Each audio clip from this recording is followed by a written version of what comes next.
That's perfect. Officially, I would like to welcome every one of you folks to our Generative AI Specialization program, the course demo. Awesome.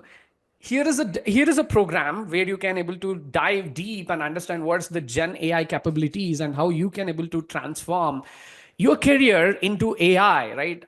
I'm going to dip you guys into the world of AI for the next 2 hours. So just make sure you make a one single promise here. Please make sure you stay till end of this particular program. I will tell you what. So the 2 hours of your time and investment could able to transform, it could able to lead your life into an exciting career opportunities in the future. So please make sure you don't miss this particular opportunity. Please make sure you stay till end of this particular program.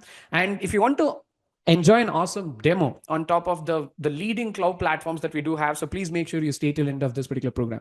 Obviously there is a visual treat in this particular program, so and you can able to download the free premium ebooks if you stay till only end of this particular program. We'll be sharing a links at end of this session. Okay, so let's get started quickly. So let me just turn on my camera. I don't know whether you folks could able to see me. Yeah, here we go.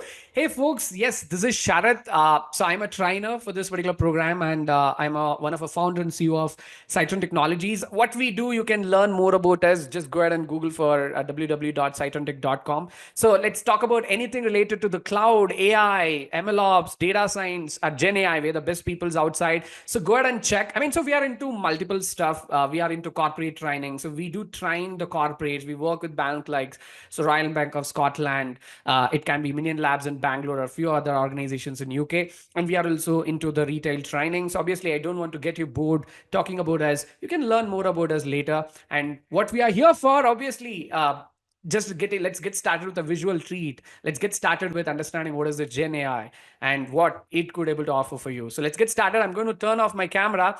So let's say I have trained more than 5,000 plus working professionals like you who want to make their career into AI, right? So obviously AI is not the next big thing. It's a thing right now, right? And again, AI is going to be everywhere, and AI is trying to reach every corner of this world. There's no doubt about it, right? So saying that, let's get started. Okay, here we go. Okay, the highlights of this particular demo session. Okay, so these are the three important points that we will be revolving around for this next 2 hours. Okay, so what exactly we will be doing here? So we'll be learning what is exactly the generative AI is all about and how you can able to master this generative AI. I'm talking about you can able to master and how you can able to lead the Gen AI world. So then comes the career opportunities. How does the career opportunities looks like in terms of Gen AI after you upskilling, right? So let's get started. Here we go. So without wasting a much of a time, okay, so I just want to get started with this beautiful picture. Okay, so here we go. So what are the session that we conduct in terms of AI? It's a ritual that we get started with this particular picture. Okay. Okay. So here is a task for you. Yes, it's going to be more interactive. This is what exactly I want you folks to do. Go ahead and observe this particular picture. Take 10 seconds, observe this particular picture. Use your chat window. Try to describe what is this picture is about. That's all what you need to do. So go ahead and use your chat window and try to describe what is this picture could be, what you could able to recognize from this picture. Let's see what answers you can able to give me. Go ahead, do that. So what do you think this picture is about, right? Okay, so here we have Arsif Shahik is saying a relaxing mode. What an awesome description, isn't it? Obviously, I would like to go ahead and relax in this such kind of a park. Maybe I would like to work here for the entire day. Why not, right? Awesome. That's an awesome description. And here we go. The commands are pouring in. Chandrasekhar says it's a dog show. That's awesome. Yes. Pranjali says it's a dog show. Perfect. Yes. And Vishnu, says it's a lot of people's hanging out with the dogs. What an awesome description, right? So obviously, we know this is a beautiful picture of the park, right? Obviously, we can see this could be the place where we want to spend an entire day, obviously. So, and we can see a lot of trees outside, and we can see a lot of dogs. Obviously, there's no doubt about it. And not just a dog, we can see a different breeds of a dog, isn't it? I can see a dog which is carrying a ball in his mouth. A more detailed description I will give you. Okay, so, and you can see different breeds of dogs, and I can see a path where I can walk. I can see a men. Yep. So wearing a cool sunglasses. What on? Yeah, good. So then we can see a men and women. Yes, we can describe. So we can able to describe it, right? We do understand there's a picture of a park. Yeah, we know there's a picture of a park. What is that for you? How is that is related to what we're talking about generative AI? Okay, my question is different. My question is not what is this picture is about. Let's try to reiterate ourselves. So, and let's say this is what exactly I want you to ask. This is my original question. So, how do you know this is a picture of a park? So, who taught you this is how the park looks like? Who taught you this is a dog? How do you know this is a dog? And how do you know this is a bunch of trees? And how do you know this is a path where you can walk? It's a bench where you can sit. This is a men. How do you know it, first of all? So yeah, that's a question. Okay, so now obviously here we have Naidu says in the chat window, folks, trained from a childhood. Good answer. That's an awesome answer. Let's say let's go to the next slide. Okay, let's reiterate this. Okay, so what if I go ahead and I will be going ahead and I will be displaying the same exact picture to this newborn baby. Okay, so do you think this baby could able to recognize whatever you could able to recognize right now? Could baby could able to recognize? Okay, there's a picture of a park. That's a dog which is carrying a ball in his mouth. That there are trees. Blah blah blah. No, right? Probably a newborn baby less than 1 year old could able to barely recognize his mother and father. But apart from that, a baby doesn't know anything else, right? But what if, yes, if I go ahead and display the same picture to this maybe a grown up kid, maybe he's going for a play school, or maybe a primary school or something like that. So yes, a kid could able to describe this picture. Maybe you can say, okay, there's a picture of a park where I can go ahead and play with my friends with my ball, with a cricket ball and bat, and I can bring my dog. So that's what exactly you can say, right? But what if I go ahead and display the same exact picture, maybe a grown-up adult, someone who is like you, right? So that's what exactly you're doing. So let's say he can able to give a more in detail description. Okay, you can see this is a picture of a park. Looks like it's a morning hours where people are spending a time and people are enjoying with their pets and with their friends or family, right? He can give a more a detailed description, right? Okay, still, I didn't get the point, you might say. Sharad, what is this about? So we are talking about generative AI. So why we are discussing about this? Okay, so we are discussing about ourselves, right? So let's say what we today talk about AI, artificial intelligence, right? So we're the best examples. So we are the best examples of what we talk about AI today, right? So we are the biological machines at the end of the day. Consider that a newborn baby, a born with an empty brain. Practically, it's not an empty brain. You might have your own genes in it, but yeah, let's talk about doesn't have any information of a real world. But yeah, what happens? So we are the best examples of AI. So AI learns the data. Similar to that, let's say we learn the data in many different ways. We start learning from our kids, from your parents, recognizing people's, making friends, going to the school, learning physics, biology, maths, science, social science, whatever it is, right? So eventually grow up and you learn things and learn things, you eventually get better in that, right? So a kid is much better than a grown-up adult, and a grown-up adult is much better than, maybe let's say we are talking about a person who is more than 50 years old. Like, I mean, let's say if you put growth cycle of a human being, let's say the knowledge that you learn, it's exponentially grows up, right? So finally we expire, but that's not that's a different topic for the different program. But like obviously what we're talking about, you eventually you keep on learning, you get better in that, and you can able to make a decision for your own future. You can able to predict what's going to happen next. And let me tell you, the one good decision or a prediction that you made today, let me tell you what, attending this session. Yes, you made a decision to attend this particular session, believing that Sharath, which is me, a trainer who is going to deliver a valuable content for you, which can able to help you to lead the AI race, right? To be a part of an AI industry. Obviously, that's a decision. Yep, saying that, so as we discussed, we are the best examples of AI, right? So what today human beings are trying to do, we are trying to replicate ourselves, isn't it? Yes, that's what exactly we are trying to do. So what are the data that we could able to learn, the way we could able to make a decision, the way we could able to make predictions. We want to teach the same exact data to this dumb machines. Yes, at the end of this, these machines could able to understand zeros or ones, right? So we started teaching the same exact data to these machines, right? So consider that as a human beings, right? So we consume a data in many different ways. You can go ahead and list it if you know what are the different ways we consume a data. Okay, let me just tell you. Yes, we consume a data through human eyes, right? So we can able to visually see the things there. You are actually consuming a data right now in front of your eyes. You're observing my slides, right? And still you're consuming a data in another way. You're hearing my audio, you're hearing my words, right? So you could able to still consume a data through a sense. I mean, touching things. You can able to consume a data through smelling, right? Isn't it? We can smell the biryani and we know what kind of a biryani it is. It's that classic Hyderabad biryani, whether it's a Delhi biryani, whatever it is, right? So, but the example is, as a human beings, we consume a data in many different types. Our eyes, through visuals, through audio, through a nose, by a smelling things. Similarly, a machine could able to consume a data in many different ways, right? So consider that maybe I have a text document. I want to teach this text document to this machine. Or I could have a pictures. It can be JPG. It can be a PNG picture. So, I mean, it can be a picture that I'm talking about, right? So, or it can be any JSON document, right? It's a structured, maybe a document that we're talking about. So, similarly, a machine can also consume a data in many different ways, right? So we are trying to teach the same data, whatever we learned, right? So let's get a simple example here, okay? So consider that I will take a simple example here. So maybe I will go ahead and grab some CSV file. Okay, simple example. Let's say this CSV file has some data. Let's talk about, okay, I put some sensors in your home.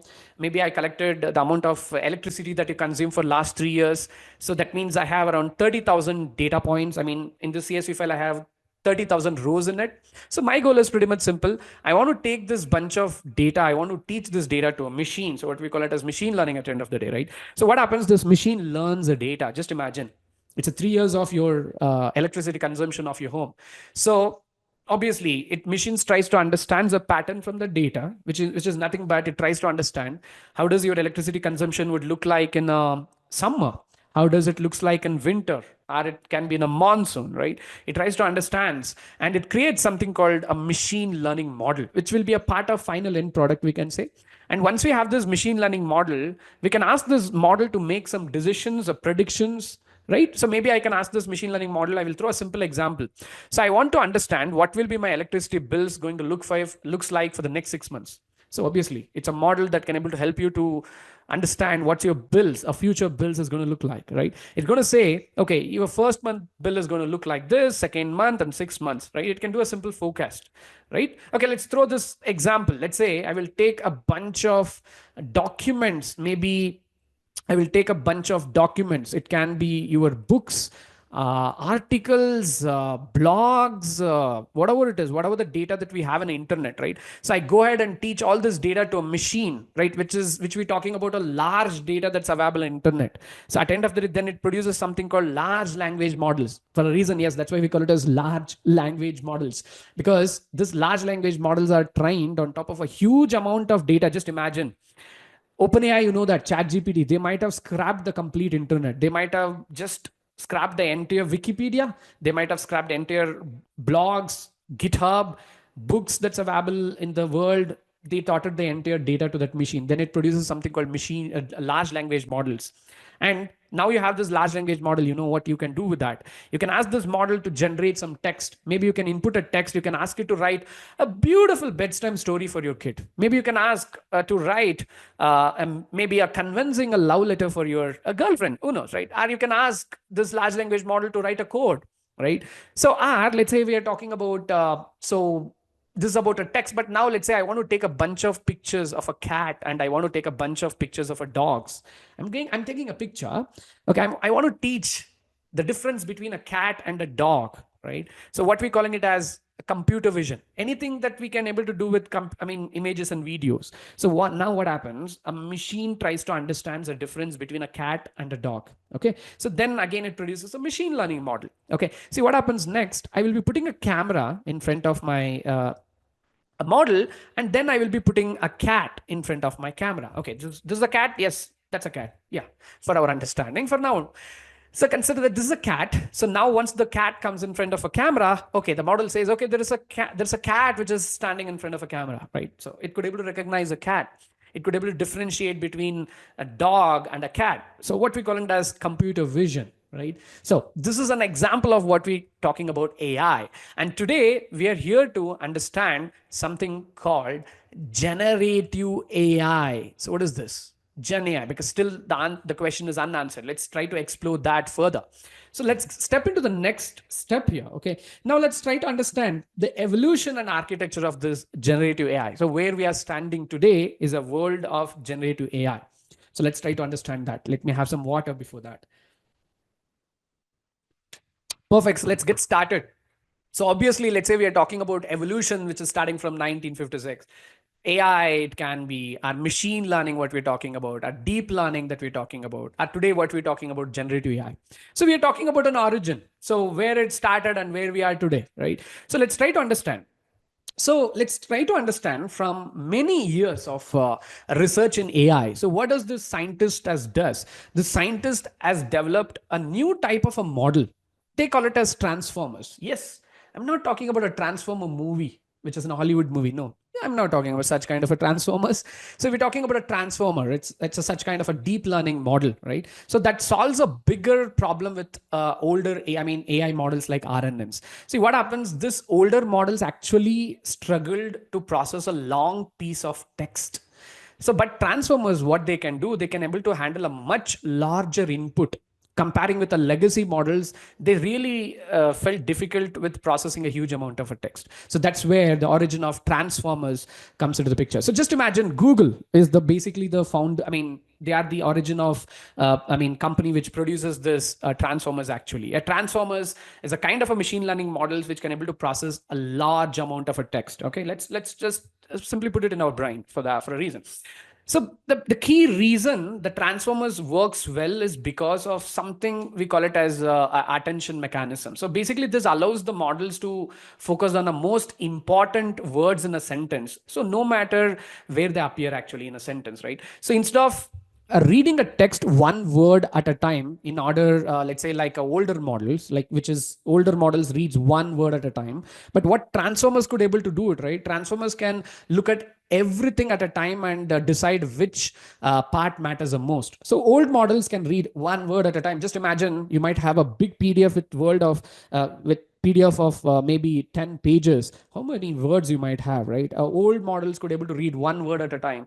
Just imagine transformers could able to grab the entire document. It could able to understand what's there in that document, right? So most modern models basically that we are talking about, which can able to generate a text, which we call it as large language models, where we call it as LLMs. So are actually built on top of this transformers. Transformers are something which can able to understand the complete words at a time.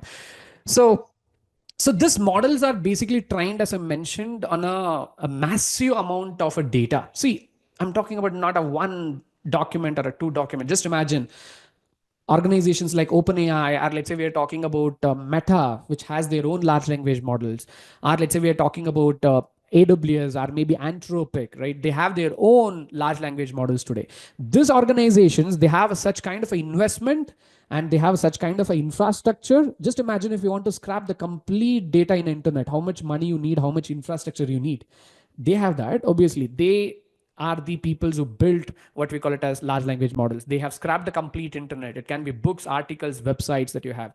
So as a result, they learn how large language models works and can generate a response that sounds natural and even creative, right? So in a simple terms, LLMs could able to read a lot of text and learns a pattern from that and then uses that knowledge to understand and responds like a human like a way, right? You know what you can do today with large language models. One example that you might have learned, chat gpt, right? So here we are not here to understand how to use chat gpt. This is not a program where you can learn how to use chat gpt. So using a chat gpt is all about you being a consumer of an AI. No, I don't want you folks to be a consumer of an AI. Rather than that, I want you to be a creators of that AI. So how do you create such kind of an applications by yourself, and it can solve such kind of a problems to a huge organizations, right? That's where we are here to understand. So let's get started. Let us try to understand what is this generative AI is all about, right? But I'm talking about something called LLMs, right? I'm talking about something called LLMs. Okay, now I'm talking about something called generative AI. There's a confusion between what is this LLMs and what is this generative AI. Is that a different thing? No, definitely not. Let's try to understand that. So when I'm talking about generative AI, let's try to understand the meaning behind the word generative. That means it can generate something. What do you mean by that? So generative AI basically refers to the AI systems which can create a new content, a content which never exists, right? So rather than, let's say, for example, just analyzing existing data, this includes generating a new text. It can be a generative AI is an again example of generating a new images, generating a new audio, or even a video for an example.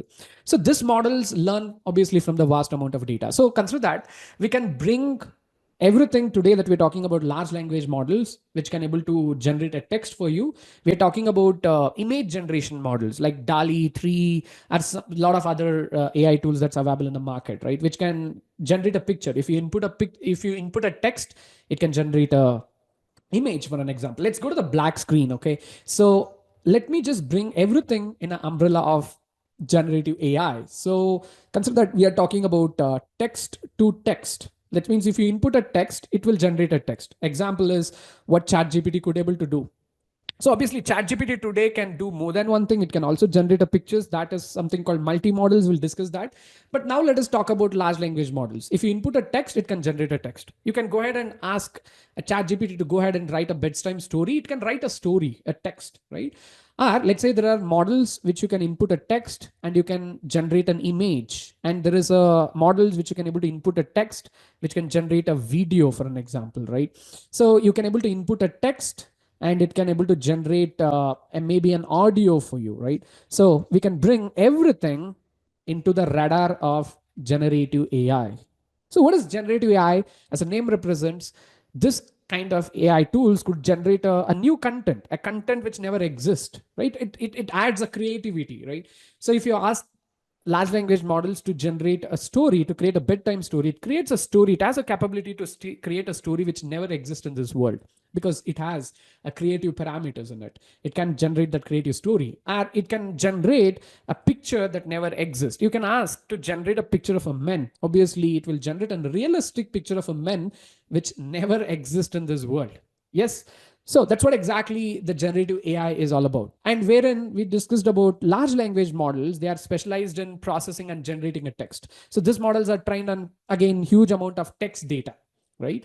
But generative AI models are vast. I mean, they are trained on text data, image data. It can be any other video data that is available in the internet, etc. Right. So if I want to give some examples, let's say you might have heard about something called Mid Journey for an example of image generation tool, or let's say we're talking about DALI 3. We will talk about various different examples. But there is something called foundation models. We understand what is generative AI is, large language models are. What is this foundation models anyway? So foundation models, they are the foundation, obviously. So foundation models, we can say they are general purpose AI models that serves as a base for various applications. So I mean, they can be fine tuned for a special task. Let's say you want to create your own chatbot for your organization. Maybe you want to create a medical diagnostic application. You want to create a coding assistant AI tool, right? So here you can use an existing foundation models. Let's say it can be GPT 3.5, which is actually used to create what we call it as chat gpt today. So consider that chat gpt is a final end product, right? It's not a model. Chat gpt is an application. It's a chat based application. And you know that chat gpt can do more than one thing, right? It can generate a text, it can generate a code, it can solve your problems, it can do some math.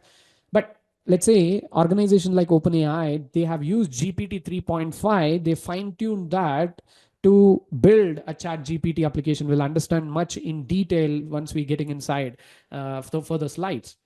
And there is something called overlap here. So consider that we are talking about large language models. We are talking about Gen AI, right? So large language models are what we're talking about today. They are kind of a foundation models, but not all the foundation models are large language models. So you can have a foundation model which can able to generate a picture. You can have a foundation model which you can generate an audio or video.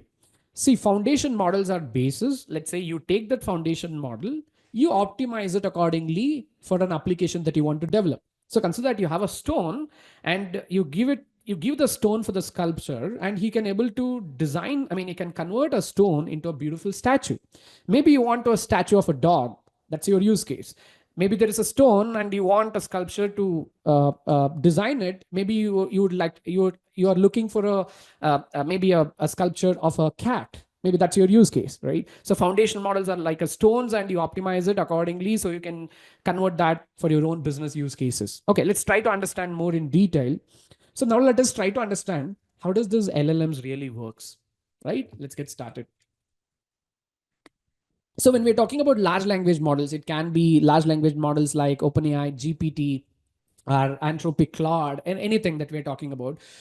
So they are actually work through a few important steps. I mean, the first step, what happens, they break down the text into smaller pieces, what we call it as tokens, because at the end of the day, large language models works on a text. They take, I mean, we input a text, that text will be break down into smaller pieces. We call it as tokens. Just remember this tokens, which can be some kind of a numbers, because at the end of the day, this machines can able to understand numbers, right? It cannot understand pictures. It cannot understand your text. It can just understands numbers. It can be 0 or 1 for an example, right?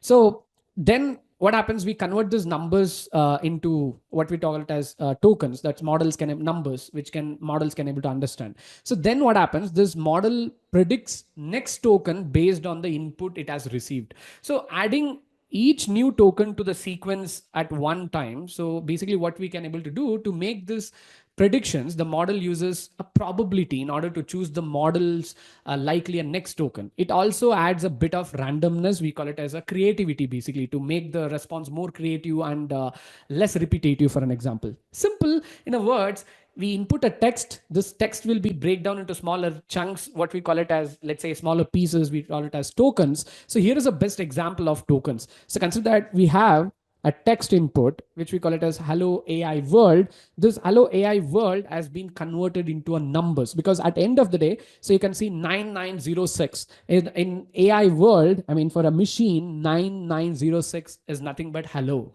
And let's say if you take 15592 for a AI, it is AI, basically the word. So then comes the word world is being represented as 1917. So that's the AI understands, if the word says world, it understands the numbers 1917. That's the AI says it's a word world, actually, right? So that's how the machine understands it at the end of the day. So when it comes to these large language models, there are two things that we need to understand. There is one thing called encoder and decoder. So, I mean, see what happens, this encoder and decoder are a core components that is used by this transformer architecture. We discussed about transformers to process and generate a text. Here is a simple explanation of each and everything. Let's start with what we call it as an encoder here. So basically an encoder processes the input text and converts that into meaningful representation. So that means what we're talking about, the numbers that captures the context and relationship between the words. So it mainly used for a tasks like, when we're talking about encoder, let's say it can be a text classification use cases, a sentiment analysis, or understanding the input text. So an encoder basically consists of multiple layers, we can say, that uses self attention mechanism to focus on important part of an input text and to create a context aware representation, actually, right? So wherein a decoder, for an example, right? So a decoder basically has a task that represents generated by the encoder. So what I'm trying to say, and generates an output text one token at a time. So basically it uses both the context from the encoder and the previously generated token to predict the next token. So the decoder is primarily used in a use cases like text generation, for an example. Let's say you want to generate a text. That's what exactly a chat GPT can able to do. Or let's say you want to do some language translation. You want to translate a Hindi to English or Tamil to English, or maybe you want to do complete the sentence, for an example, right? So that's where the encoder and decoder comes into the picture, basically.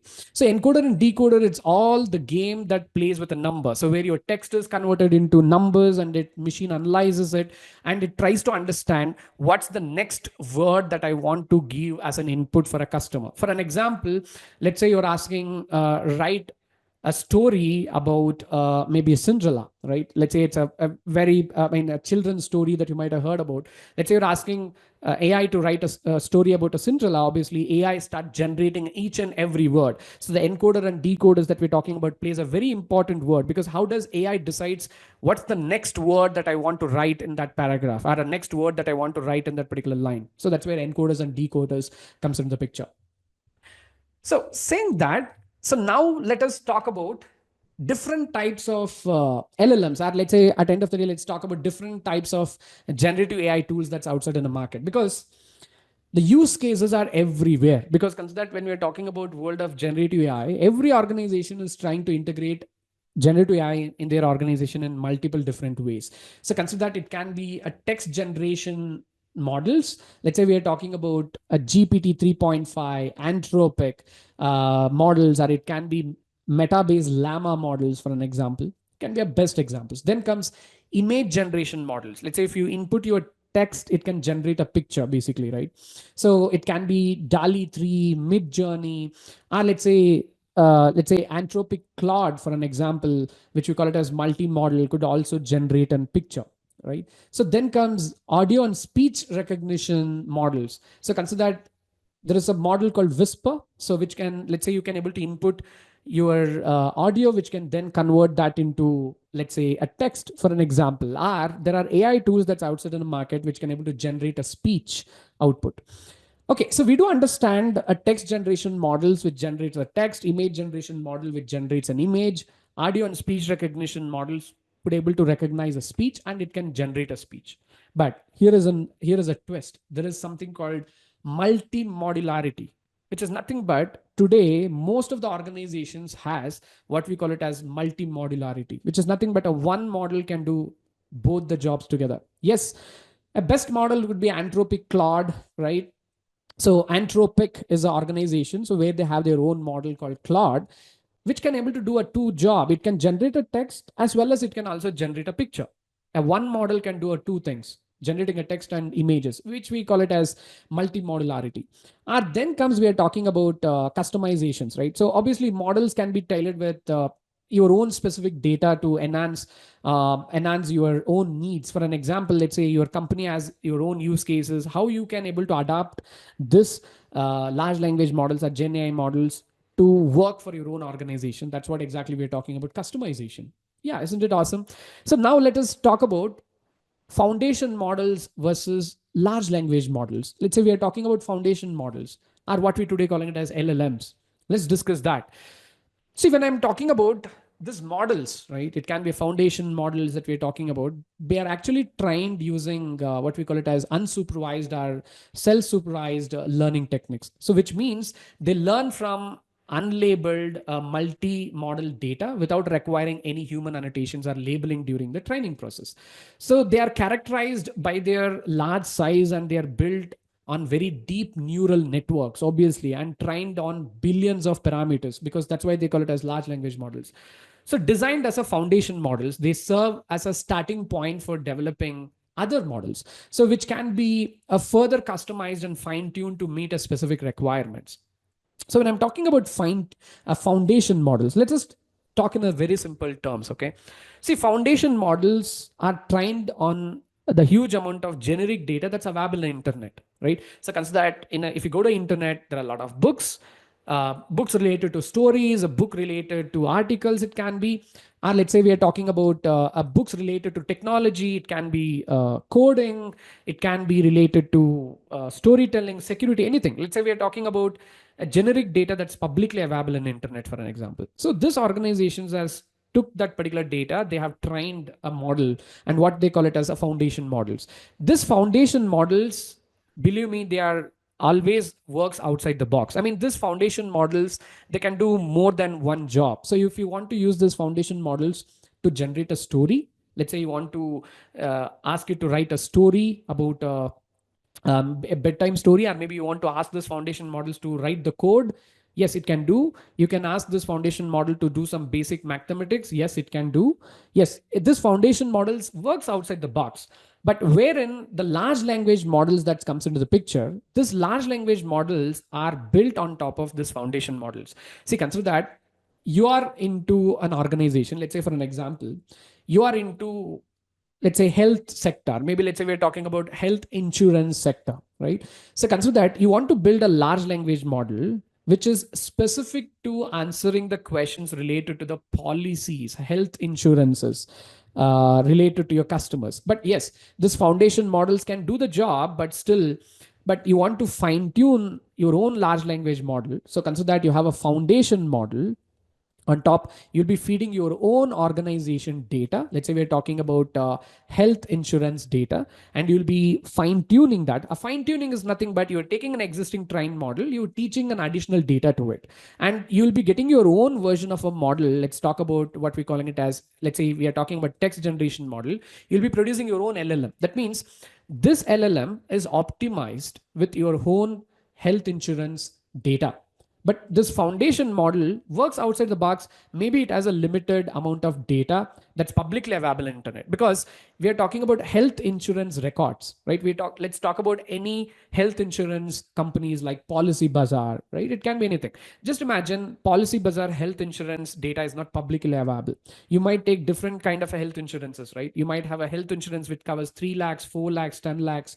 But what are the different kind of diseases health insurance policy that you've taken as will cover, what will not covered? So those records mostly sometimes will not be available on top of public internet. But yes, this foundation model is aware about health insurance records limitedly, whatever that is available on internet. That's where maybe this kind of an organizations, they took their own data, they fine tune an existing large language model, existing foundation model with their own data, and they produce their own version of large language model which is fully optimized to answer your customer queries related to health insurances, for an example, right? So that's where it starts. You take your foundation models, you fine tune it accordingly, and then you can start working it for your own need. Let's throw a simple example here. So as I discussed, to better understand this concept, let's consider that you have a chat GPT 3.5 model, right?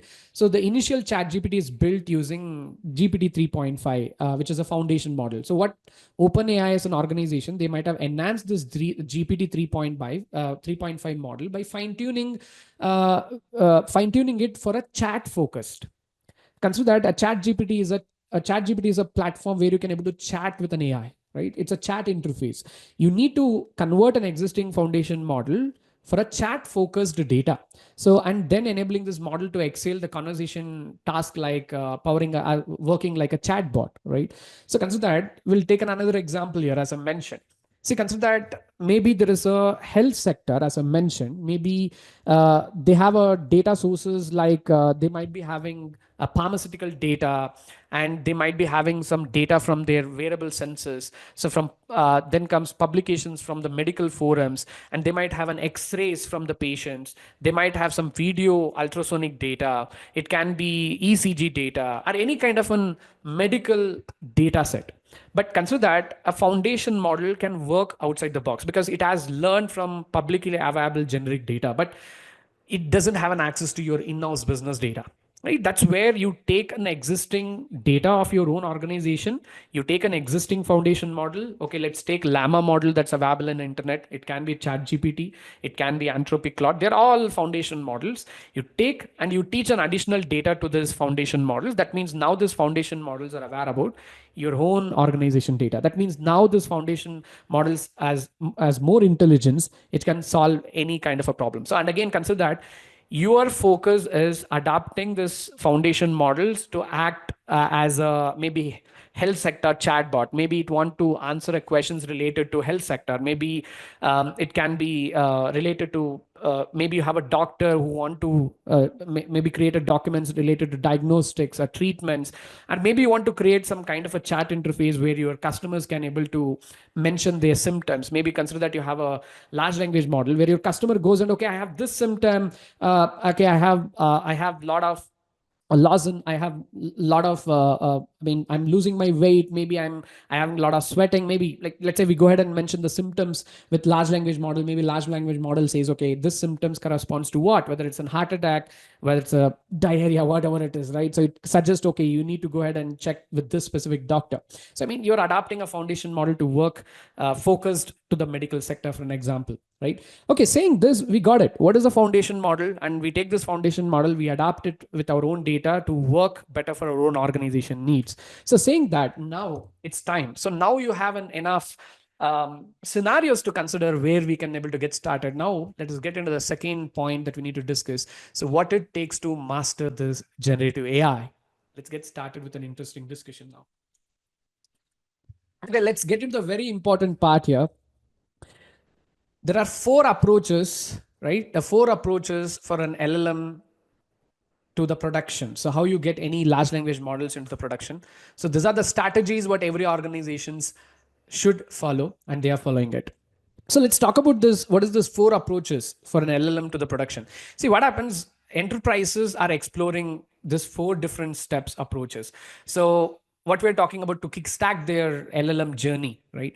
So ranging from, let's say, easy and inexpensive to more complex or cost to deploy this large language models in the production. So consider that here is a scenario. So this is how the workflow would look like. So consider that here the first step would be prompt engineering. So then comes using what we call it as rack systems. We'll talk about it. Then comes fine tuning or training your own, let's say, custom foundation model. So yes, here we have an approach which is easy and cheap, and we do have a difficult and expensive, expensive task as well. So which one that your organization is looking forward, which specific a concept would definitely works for your organization, it does matters basically. So which approach you need to choose, right? How do you choose which approach does works for you? That's what exactly we need to make a decision here, right? So let's get started here with a prompt engineering for an example, right? So obviously there is something called prompt engineering, and some people they say that, okay, I'm using a chat GPT, I know how to do a prompting because I input the text to the chat GPT. So that's not exactly the prompting is. So prompting is all about giving a desired input to your large language model to get the expected output from it. So there is a techniques, there is a engineering behind creating this particular prompt basically. So now let us get started with the prompt engineering itself. Okay. So let's say when I'm talking about a prompt engineering, right? So many enterprises actually begin their journey. They have to begin their journey.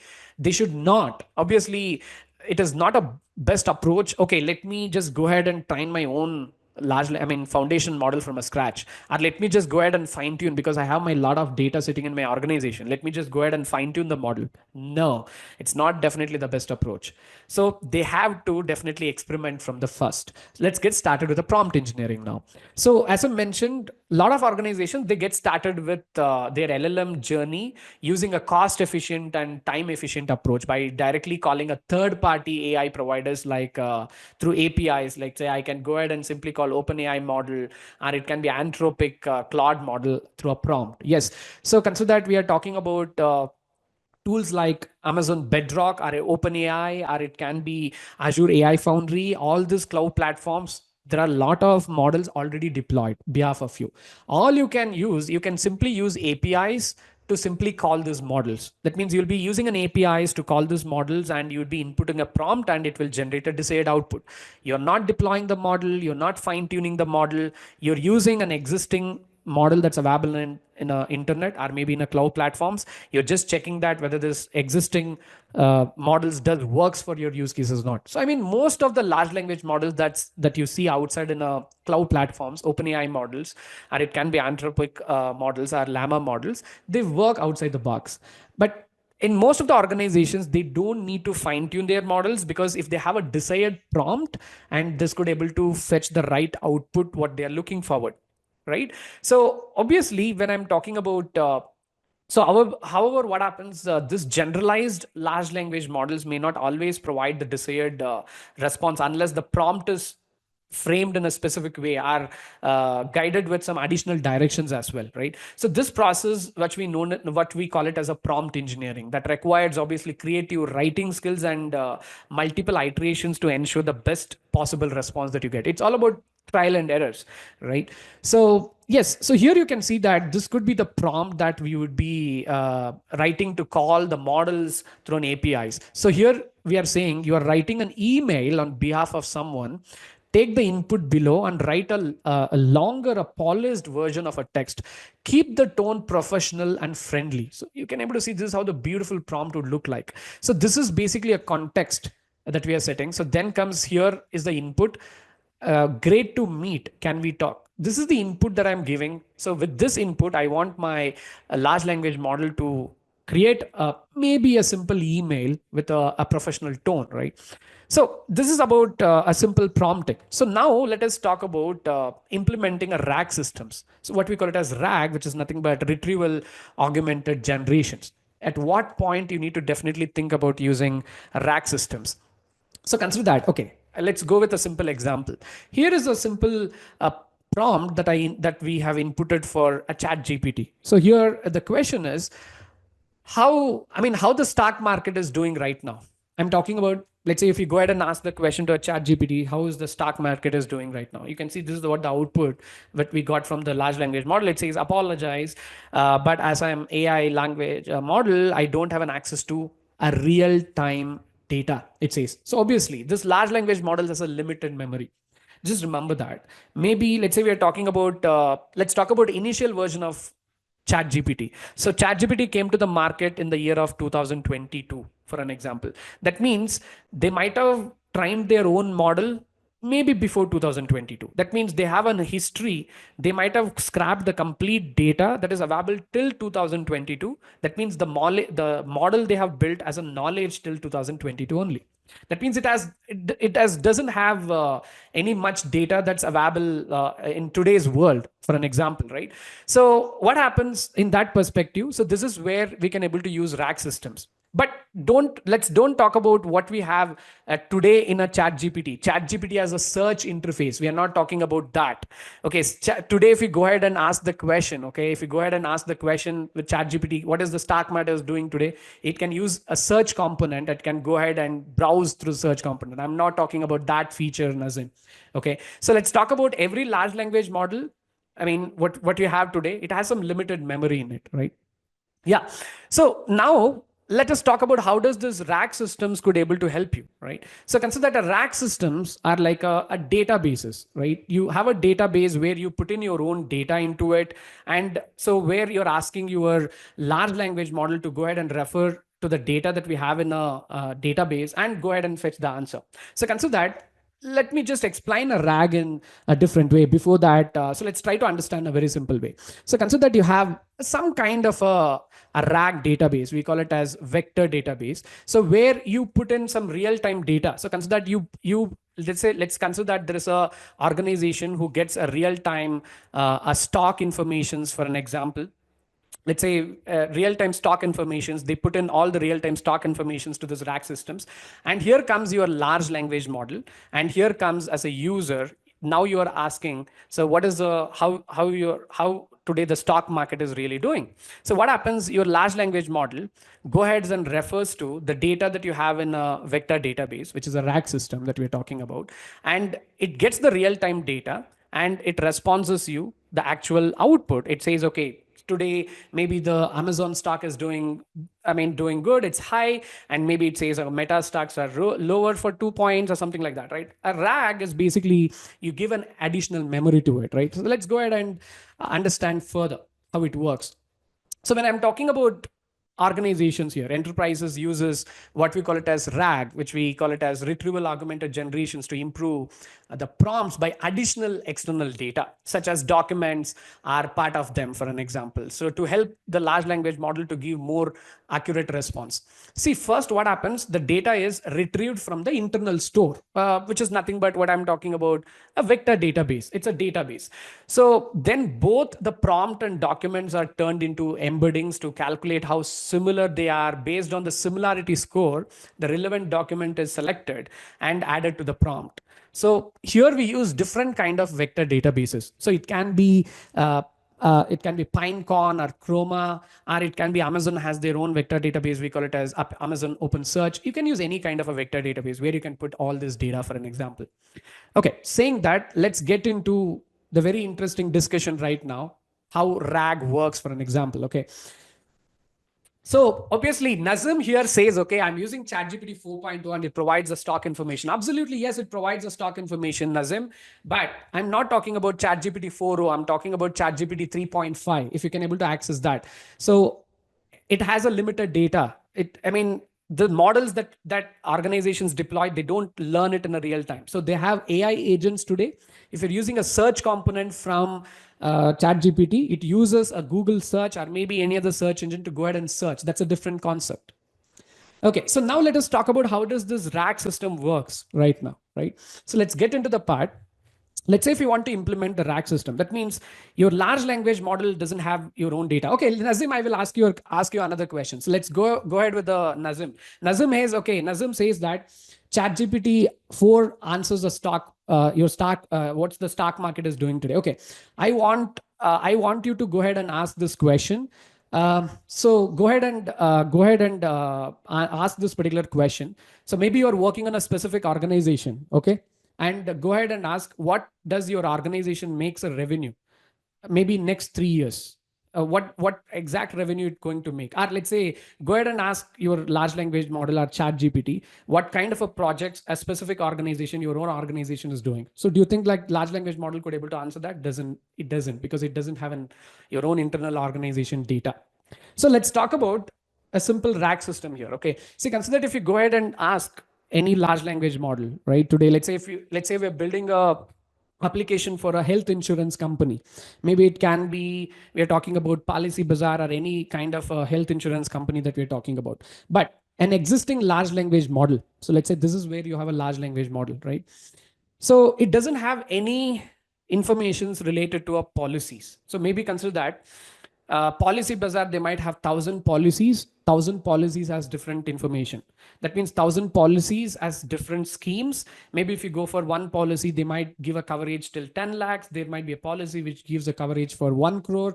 There might be a policy which might give coverage for 5 lakhs. And maybe there is a policy which only covers major diseases. And maybe there is a policy which covers every kind of a diseases in this world. But consider that if you go ahead and ask any questions to this large language model, they might not have this publicly available data. So this is how an organization set up a rack system.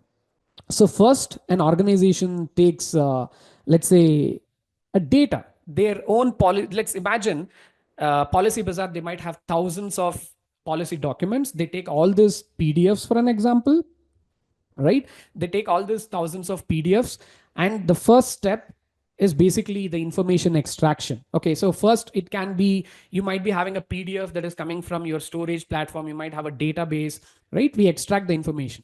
Next step is we chunk the information, because these large language models are not, I mean, let's say when I'm talking about storing this data in a vector databases. So we don't store this huge amount of data as it is. We chunk the information. Just imagine we take this PDF, we cut it, we chop it, then we use something called embedding models. So let's try to understand what's the concept of embedding models.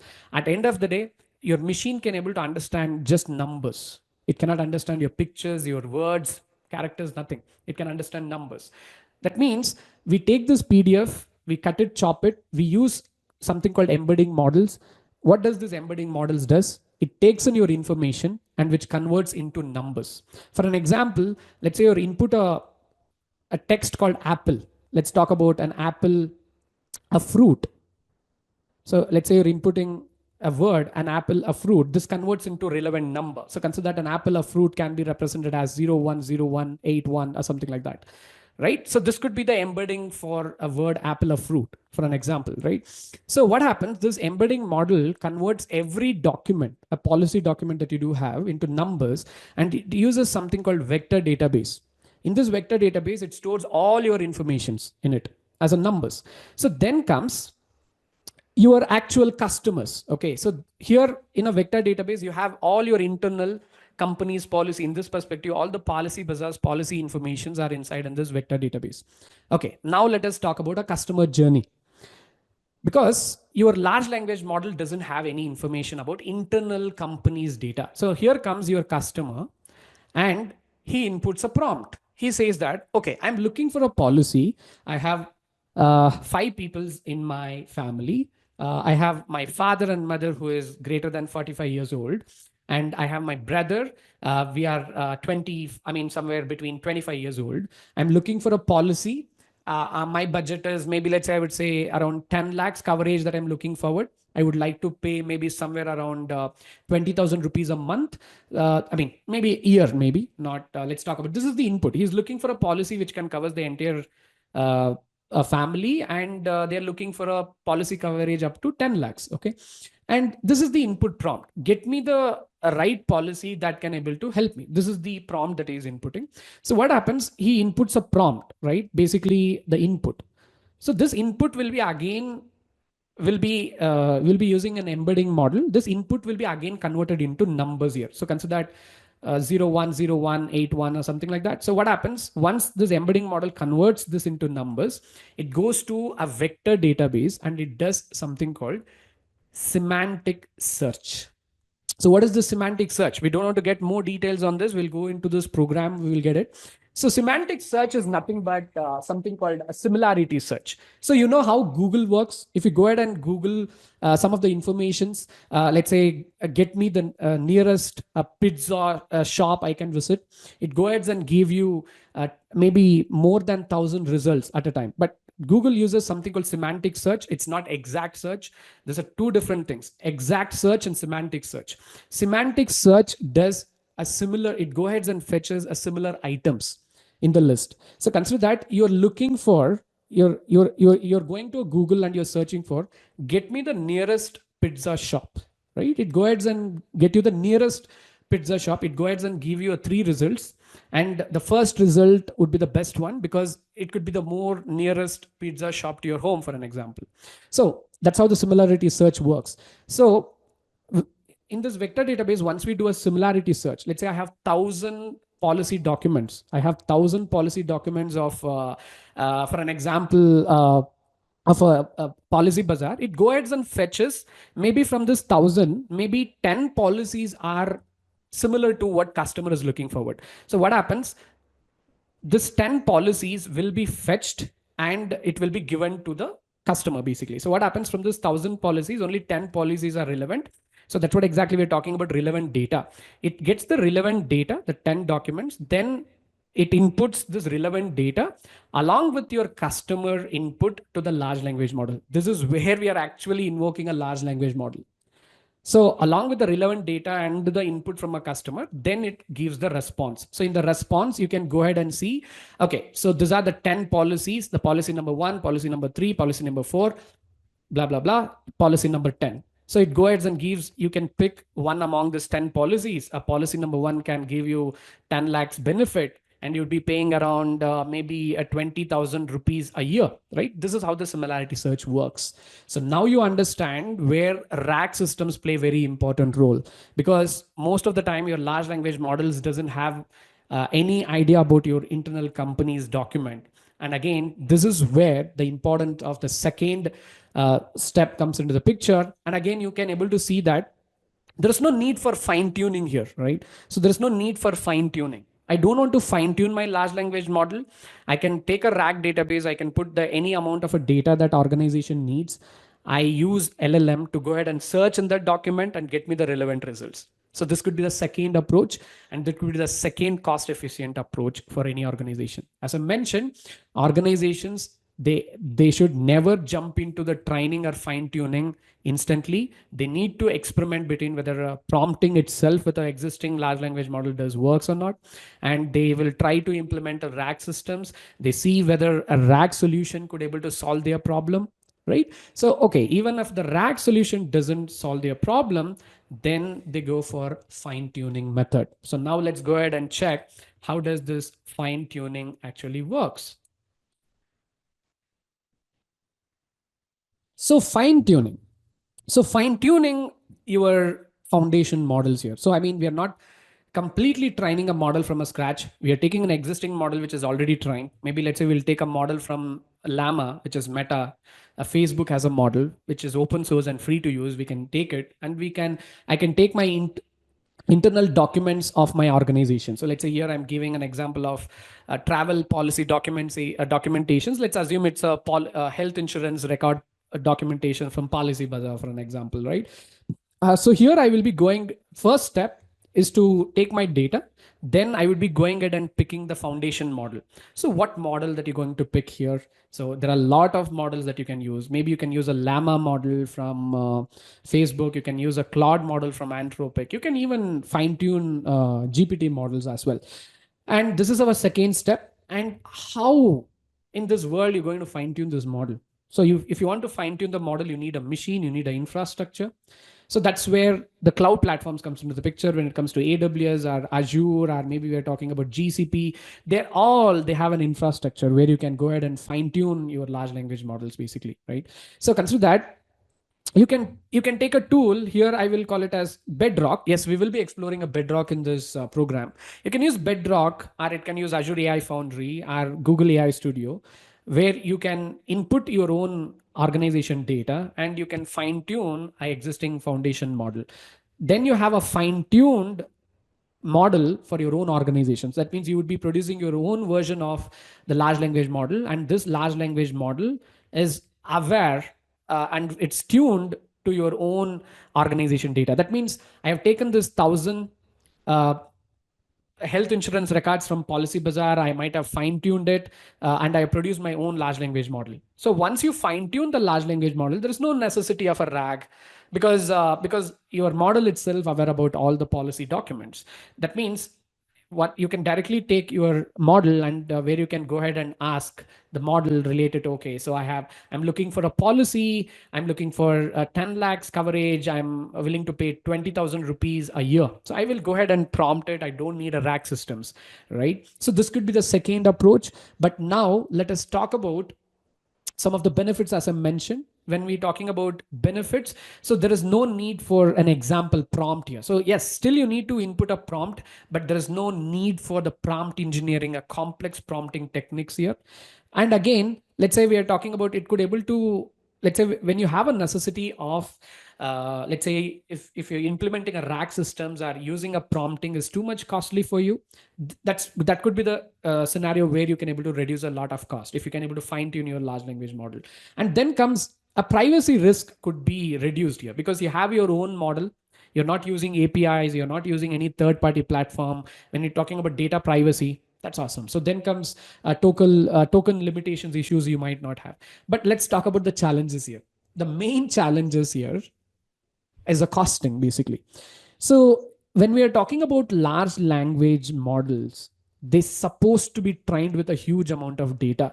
See, consider that even though we are talking about fine tuning cannot be done with a few examples. You need to have thousands and thousands of examples to train an existing foundation model. Fine tuning a large language models itself costlier than implementing, let's say, a prompt engineering technique or rack systems. Yes, as we go below the graph, it will be difficult and expensive. So fine tuning your large language model would be costlier.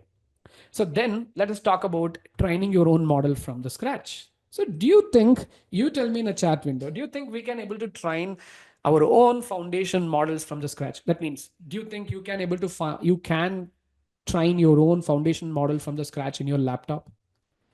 Maybe in next 1 or 2 hours? Definitely not. You cannot.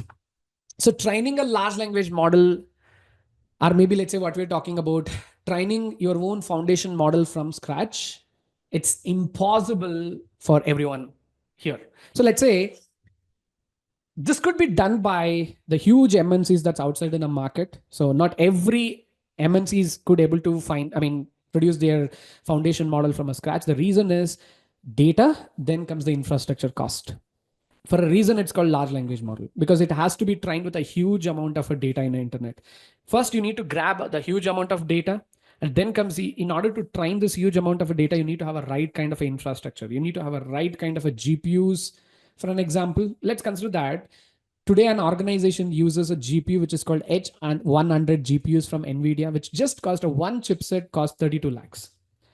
I mean, one H100 GPU is not enough for training large language model. They might have thousands of H100 GPUs, maybe more than thousands in their organization, right?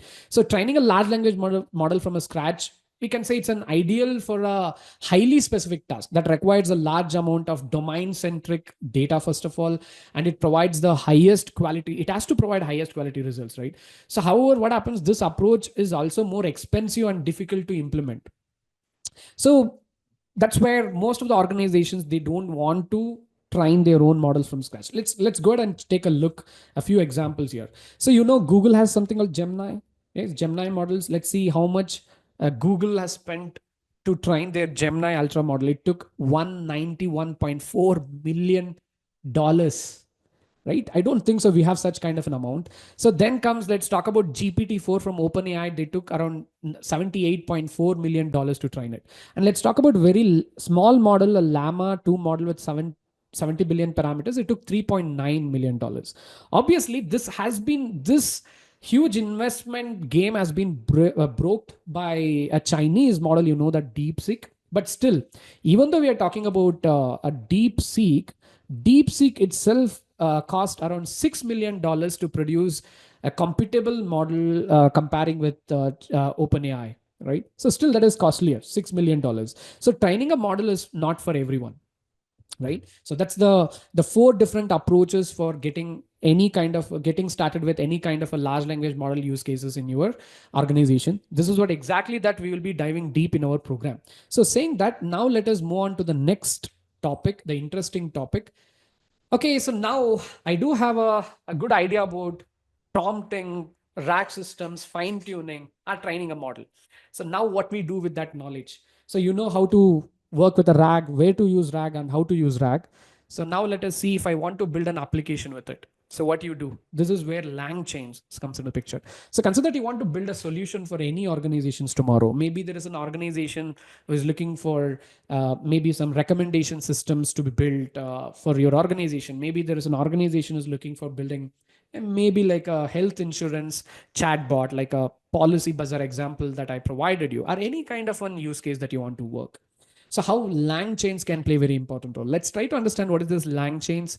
It's an open source framework, obviously designed to help developers to create an application that uses large language models. It provides tools and APIs. I mean, you can use lang chains with both Python and JavaScript to build any kind of a large language. I mean, any kind of a large language model applications out of it, actually, right? Okay, saying that, so let's try to understand how does this lang chains work.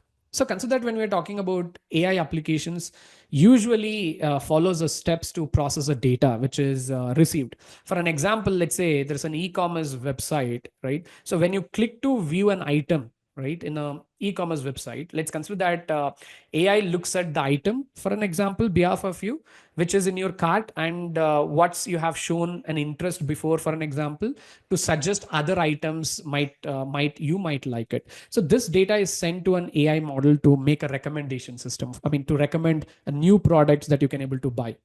So when building such kind of an applications, let's say, the steps needed to be carefully organized, defining what services to be used, how they receive the data, and the format of a data. So this requires many technical details like APIs, data structures, network access, security, for an example. So this is where actually the lang chains comes into picture. So lang chains can be used, as I mentioned, it can be used with JavaScript as well as a Python that helps you make building these AI applications easily. I mean, it handles a complex task. So developers don't have to code all the details. For an example, to interact with AI models, like you want to integrate with Llama model or ChatGPT models, LangChains lets developers simply input their credentials and prompts, and it take cares of technical aspects like endpoint or maybe like authentication, etc. So LangChain it's a simplest form where you can able to chain things together. You can able to chain different components of you building a generative AI application together. That's why it is called LangChain. See, consider that if you want to build any Gen AI application, you need a lot of components. First is LLM. LLM is something which is going to answer your question. You need a memory. You will be inputting a prompt. So you want to build agents, AI agents that we're talking about. You need a vector store where you can put your own internal documents of your organization, a metadata. So you need to chain all these components together. That's where LangChain comes into the picture. You chain everything together and you can able to solve any kind of a problem that your organizations have. Okay. So LangChain is a framework that you use for building a Gen AI application. As simple as that. Okay. Okay, so now let us get into the very interesting topic. The talk of a town, and what this year is going to be is AI agents or agentic AI. Probably you might have hearing about AI agents along with Gen AI. You might be just buzzed with a lot of words. Somewhere they're talking about Gen AI, somewhere they're talking about large language models. Today they're talking about AI agents. They're talking about something called agentic AI. So what is this AI agents is all about, right? Is that really part of Gen AI? Let's talk about that. Okay. So can we, let's get started. So what is this AI agents? So year 2025 will be all about AI agents, folks. You'll be hearing more about it. So AI agents, basically, again, it's again part of Gen AI. So these programs are actually designed to perform, let's say, a specific task based on a predefined rules. Say they operate, let's say we can say within a set set boundaries and do not learn or adapt behind the internal programming. So AI agents, at the end of the day, if I want to put it in a simple words, an AI which can able to take an action. It's an actionable agents. So consider that, let's say for an example, AI agents or agentic AI is nothing but a recipe that you prepare. So consider that we discussed about prompt, we discussed about RAG, we discussed about what else? We discussed about lang chains, right? We discussed about embedding models. So consider that you take, let's say in a plate, okay, in a bowl, you take some amount of RAG, some amount of large language models, some amount of so prompting. You mix it together, you get AI agents, or you get agentic AIs. Okay, so what we're talking about agentic AI is nothing but, so they're advanced AI systems capable of independent decision making. So agentic AI can able to make a decisions by itself. It can learn continuously from you and adapting a new situation without explicit human instructions. Okay, let me just give a simple example of AI agents in a very simplest form. Okay, so let's say you're going to the restaurant. Okay, so here is your family. Okay, you're going to the restaurant. So let's talk about, there's a waiter called Suresh. Okay, Suresh comes and asks you, so what do you like? So what do you like to have today, sir? Okay, so maybe you're ordering. Okay, I would like to order a biryani. So obviously, Suresh is a well-trained a waiter in that particular hotel. But let's say your family orders for a spicy or Rajasthan or Hyderabad biryani. Yes. So you instructed Suresh to go ahead and get the biryani. So that's what exactly Suresh has done. He went to his kitchen and he prepared a biryani for you, and he bought a plate of a biryani to your table. That's what exactly Suresh has done. So now let's talk about Rajesh for an example. Okay. So what does Rajesh could able to do? So Rajesh is again a waiter in same hotel, but consider that now Rajesh came to your table and he asked the question. So what you would like to have today, sir? So maybe consider that you said that, okay, I would like to order a biryani, a spicy Rajasthan biryani. And we know that we are in a hot summer right now, isn't it? So consider that Rajesh instead of Suresh just, if you make an order, if you order Suresh, he does exactly what you ordered for. So he exactly follows your order. But wherein Rajesh has some more intelligence. So what Rajesh does, so Rajesh understands your previous history, because this is not the first time you're visiting that hotel. Rajesh knows you very well. He understands what you eat when you come to this hotel. And he also considers other factors. He considers the weather into the consideration. He knows that it's a summer and your family came with your kids, and again he considers, okay, what's the situation in a kitchen? Do we if I go ahead and prepare a biryani, do I have all the ingredients to prepare it? How much time it takes? And he also considers what's your favorite as well. Maybe consider that when you're visiting to this particular hotel, maybe you are really interested on vegetarian meals they provide. Maybe some instead of spicy food, maybe you would like to eat some sweet or something like that. So he understands, he has some knowledge on that. So he considers all the scenarios and he gives a recommendation for you. So this is a summer, so and you have a kids, do you like to really order a biryani because it will be spicy for your kids?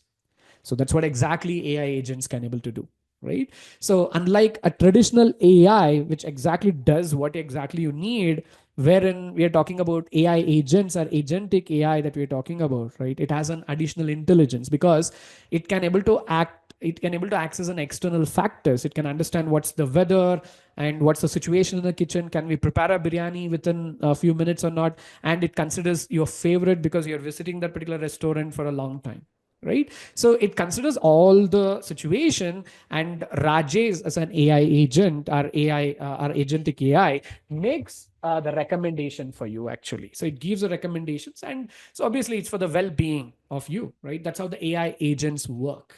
So when we're talking about, if you want to build an AI agents, as I mentioned, it's a mixture of large language models, RAGs, and it can able to take an action. So that means consider that Rajesh is not a real human being here. You're talking to a robot, or it can be a chat application. So you're just asking the AI agent, I would like to order a biryani, but it recommends some good food for you. And you ask, okay, I would like to go for a good vegetarian meal. And this AI agent can take action What do you mean by action? It's not just a chat interface. It can go ahead and book the order in a kitchen. That means someone will prepare the vegetarian meals for you. So that's how it's going to work. So isn't it awesome? So where we are heading towards in the year of 2025, are you really excited to learn this? So let's get started. So now let us focus on the tools that we will be covering in this particular program, the different tools for Gen AI. So let's say here in this particular program, we'll be focusing on not just a one cloud, it's a multi-cloud Gen AI program. So we do cover Azure, AWS, and GCP as well. So now let us get started. Let's try to understand the generative AI tech stack, how it look like. So obviously the first thing, it will be starting from the infrastructure, correct? So we're talking about, consider that if you want to deploy any large language model, you need to have an infrastructure. So this is where the hardware providers like Intel and obviously Nvidia plays very important role. It can be fine tuning your large language model, or you want to build, you want to deploy such a huge large language model that you have fine tuned. Maybe you need a right kind of a GPU, right? Or it can be AMD. So on top of it, you need a cloud infrastructure, because when we are talking about generative AI is where cloud platforms play a very important role. Yes, there are organizations who might have an on-premises setup. They might have an enough infrastructure, but consider that most of the generative AI applications today run on top of a cloud platforms. It can be Azure, AWS, or a GCP that we are more interested in, because they are the leading platforms outside. So then comes picking the right foundation model is a next step. So because you cannot go ahead and pick the random model that's outside in the market, you need to pick the right model that really solves the kind of a problem that you do have. So on top of it, then you might want to fine tune it. And again, we know when you need to fine tune, when you should not. So then comes on top of it where you want to implement an operations, what we're talking about, MLOps. So then comes, you might on top of it, you might have a data platforms where you, how you might bring in a data to the model to invoke a model. So then comes an application experience. Maybe on top of it, you want to build an application. So you want to build some kind of a front end application, how your customer is going to use your generative AI models. Maybe you want to build this application for your internal use for your organization. So this is how the stack is going to look like. Okay, so when we're talking about Gen AI and cloud, do you know one thing? So in this particular program, we will be covering generative AI on a not one cloud platform. It's on multi-cloud. So definitely it's a multi-cloud Gen AI course that we're talking about. So first of all, why cloud? Do we need to really learn about this cloud? Okay, here is the answer. So just learning about generative AI without cloud platform will be completely useless. Why? Because let's try to understand. So where does a most amount of the AI workloads, I'm talking about the real world AI workloads, runs today? Definitely on top of cloud platforms. So in this particular program, we will be covering generative AI end to end, and not on just one cloud platform, three leading cloud platforms outside in this world. So obviously we're talking about AWS, Azure, GCP. Yes, as we discussed. So we'll be going through all the different tools that in terms of, let's say, generative AI, which is offered on top of, let's say, AWS, in terms of Azure, in terms of GCP. Obviously, cloud is really must. So saying that, not just limited to cloud platforms, in this particular program, we'll be also covering the open source tools as well. So obviously there are a lot of different frameworks that is outside in the market, which makes more sound in terms of, let's say, building an AI agents. And we're talking about tools like LangGraph, right? Can be LangChains, A2A. We'll discuss about more.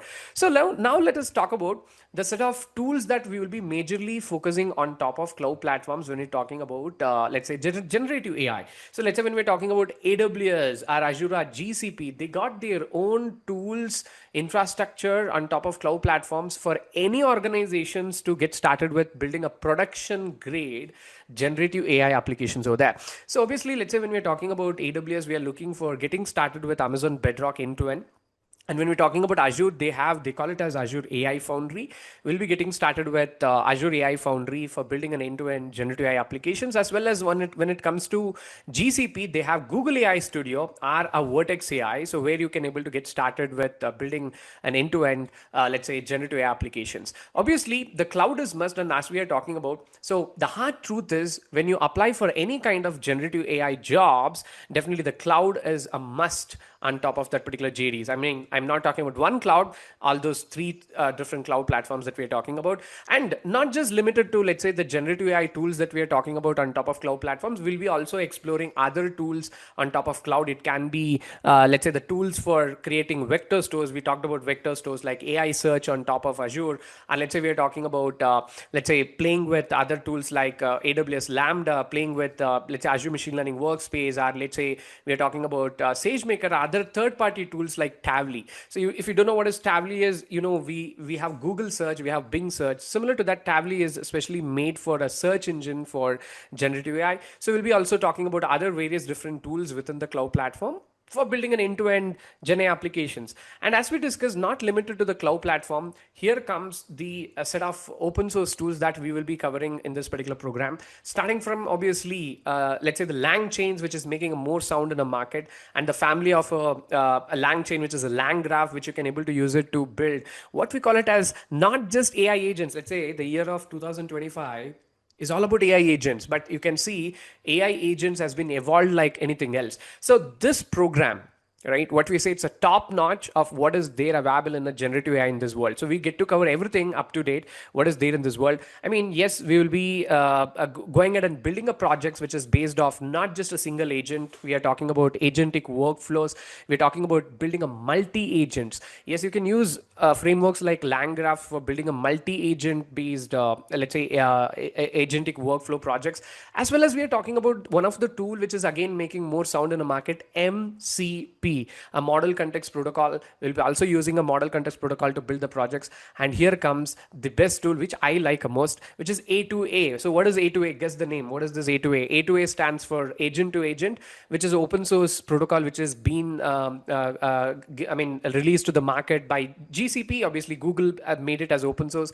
So not just limited to that. Let's say we will be going ahead and playing with let's say Hugging Face models, Facebook AI similarity search is an let's say framework for building a vector store, agent development kit. Similar to that, let's say Google has released another development kit itself for getting started with building an let's say a production grade, let's say the agentic AI applications for your organizations. Will be also getting started with agent development kit and set of other tools. Let's say it can be a ChromaDB, Pinecone, a Crew AI for building AI agents, MLflow, Evidently AI for monitoring, Llama Index, etc. Right?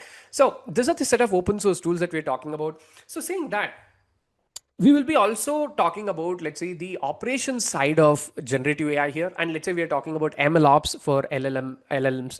So basically, what do you mean by MLOps for LLMs? So basically, we are talking about machine learning operations. That's what exactly MLOps stands for. So here we are talking about how you can able to implement an MLOps practices for delivering any kind of LLMs to the production. Okay. So before we getting started, let me just have some water.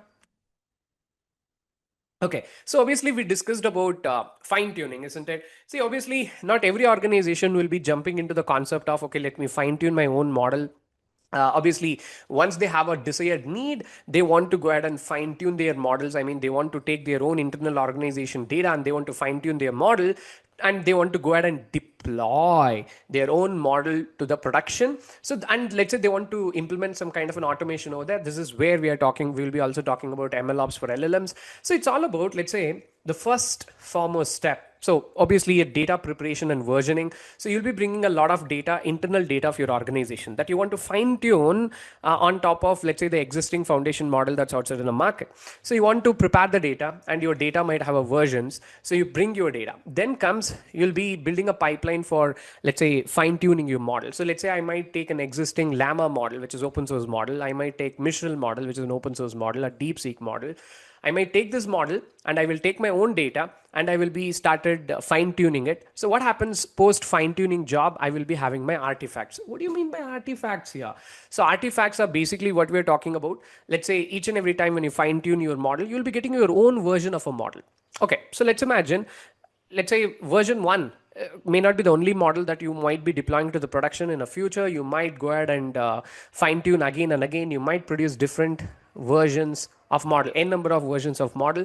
So this is where an artifact registry comes into the picture. Otherwise, we call it as model registries, as dedicated tools that you can able to use it for versioning your models here. It can be a classical machine learning models to the Gen AI models. We use model registries for that purpose.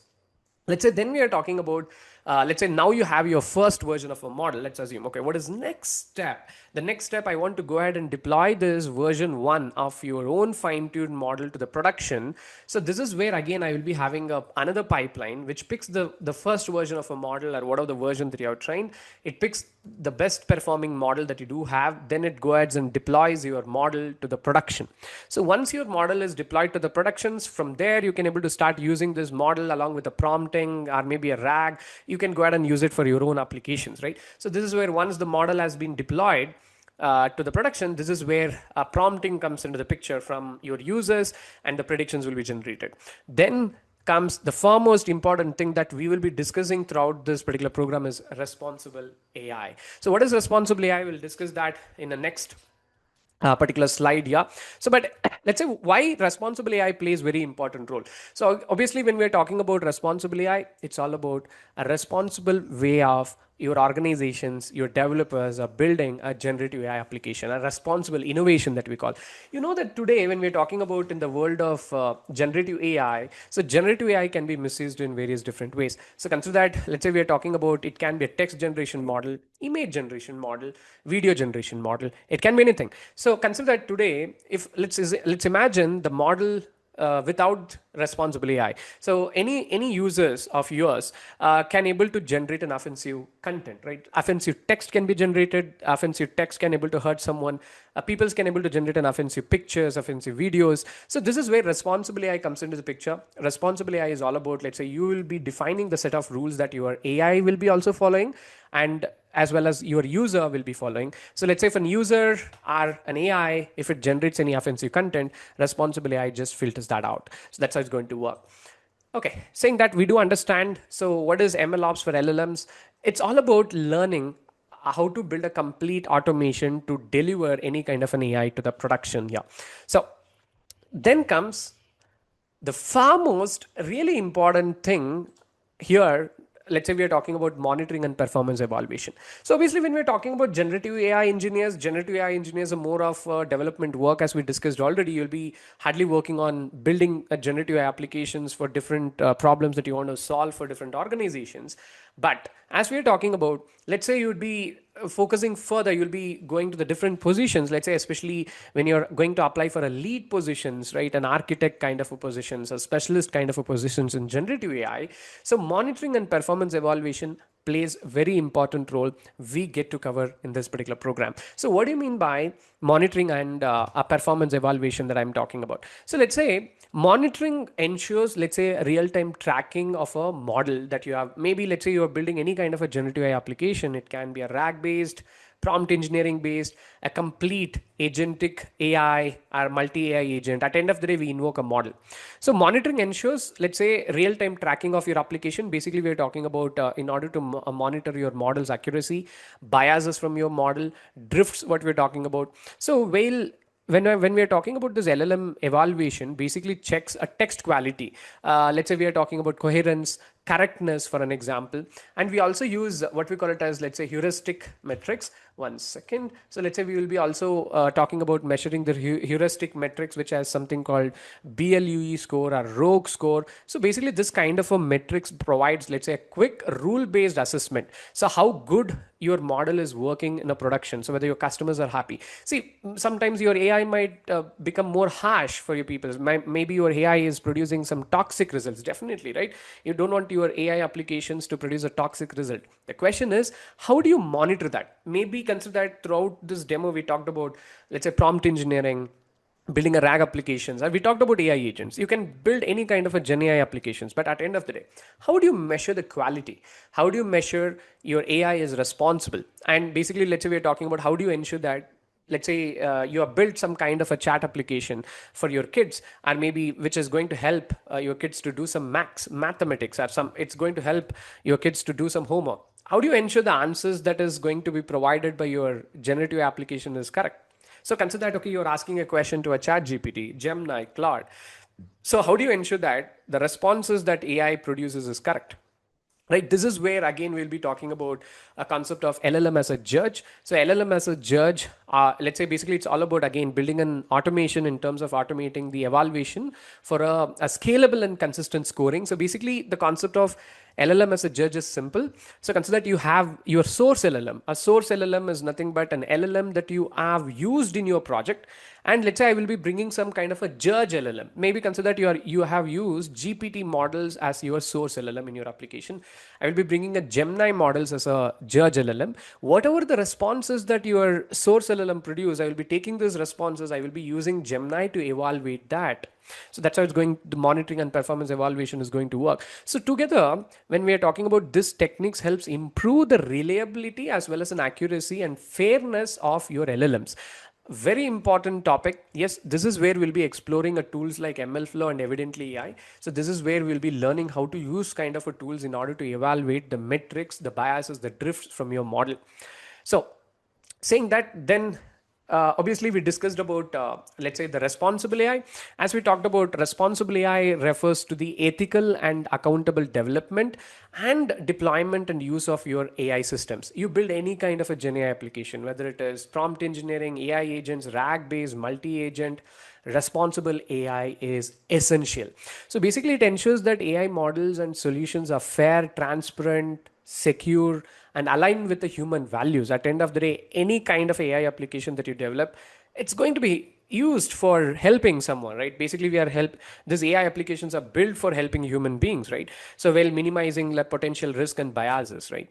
So obviously, as I mentioned, just think about, let's say today it can be text generation models, image generation models, or let's say video generation models. Without responsible AIs. Let's say if any users could able to ask your AI to generate an offensive text, text could, which the text that might hurt someone. So this is where you'll be bringing a responsible AI, which is going to act as a filter. So that means consider that if user is trying to generate any offensive content. So maybe let's say if your user is trying to generate some offensive content. So maybe for an example, I will throw a simple example.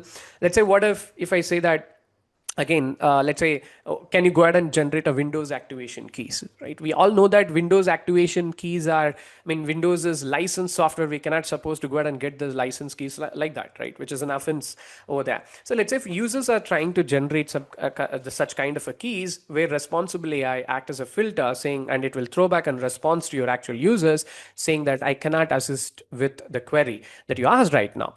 And let's say your AI might also generate some offensive text. Maybe you're asking some questions to your AI. Maybe your AI has provided some toxic results. So a responsible AI can be also act as a filter in order to go ahead and filter the offensive response that AI also produced. So responsible AI for both, also for your users, also for your AI. Right? So that's how it's going to work. Okay, with that, for a long awaiting, so now it's time for us to get started with a live demo.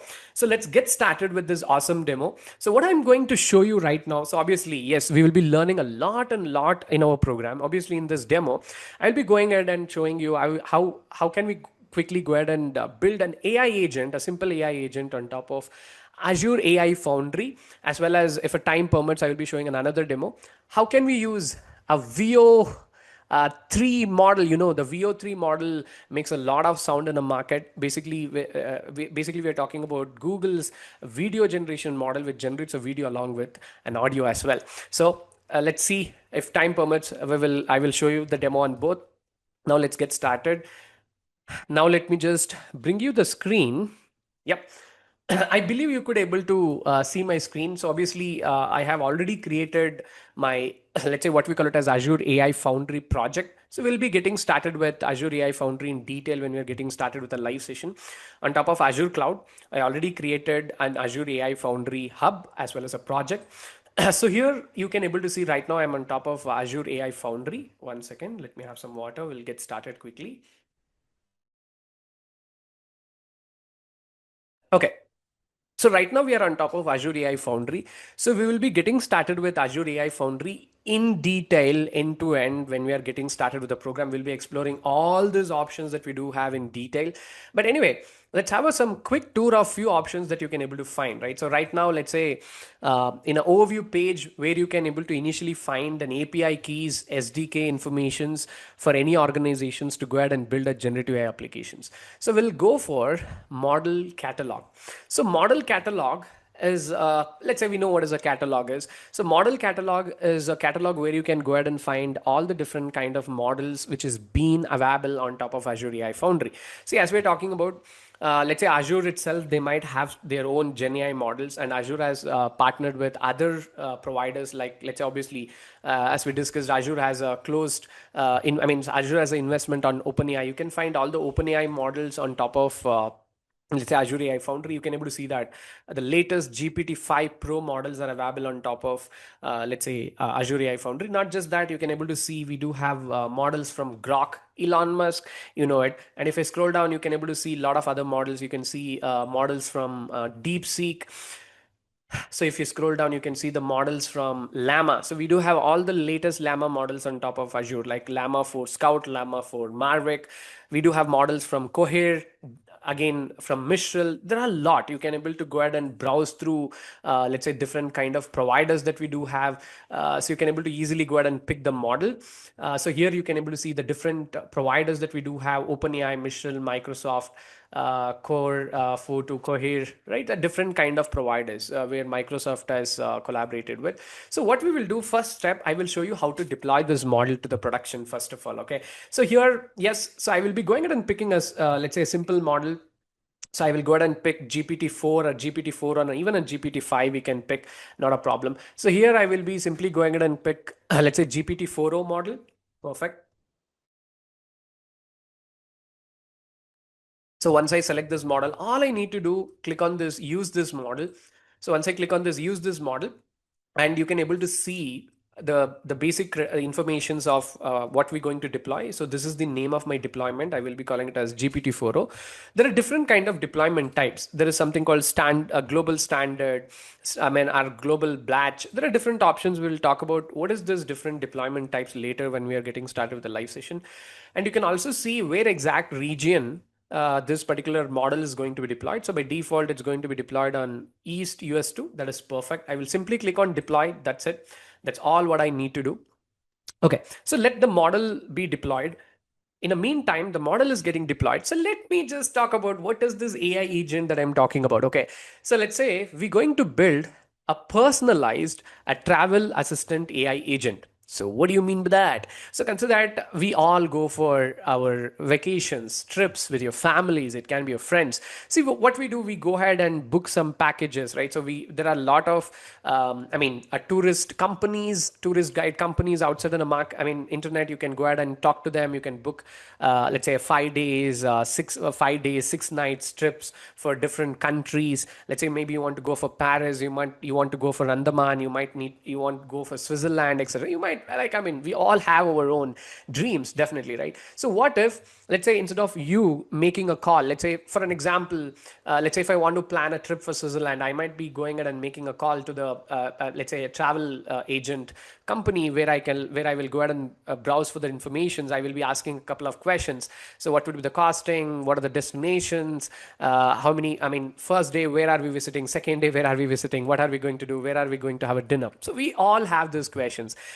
What we do is basically we go ahead and call a specific travel agent company, and we talk to the human beings over there. So what if the concept is if we can completely replace a human beings here just by using AI agent? So what I'm going to build is this. So you know who is this person? Obviously this is us. So an user is going to have a conversation with the AI agent that we're going to build on top of Azure AI Foundry. So we'll be going ahead and building a RAG. Obviously in a RAG we will be going ahead and storing all the details of a specific travel agent company. Maybe a specific travel agent company is providing a tour for different countries. Maybe let's say we are talking about this specific documents which I would like to store in the RAG. So let's say we will talk about this specific travel agent company. They're offering, let's say, trips for Andaman Nicobar Islands in India, Europe trip, they have Paris trip, they have Switzerland trip. Okay, so these are the documents, but you can just go ahead and store as many documents that you need. But right now I'm just going with this 4 documents.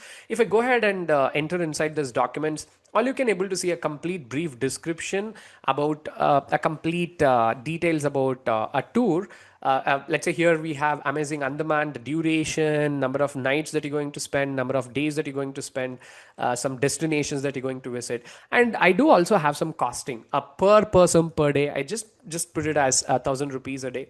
And we do have other informations, tour highlights. We have what are we going to do in a day one, what are we going to do in a day two, what are we going to do in a day three, what are we going to do in a day four. So I mean, including the locations where we're going to stay, what time that we're going to arrive, the activities that we're going to do over there. So what is included? Let's say for an example, if you're purchasing any tourist package, sometimes the tourist company might include the flight charges, they might not include the flight charges, they might include a local transportation allowance, they might not. So there are different questions, different things that we would like to ask, right? So whether breakfast is included or not, lunch is included or not, dinner is included or not, right? So we do have all those questions, but literally we ask those questions in a phone conversation. But what if we can able to replace that with AI agent? I'm going to store all the informations in the RAG, I mean all the tourist destinations.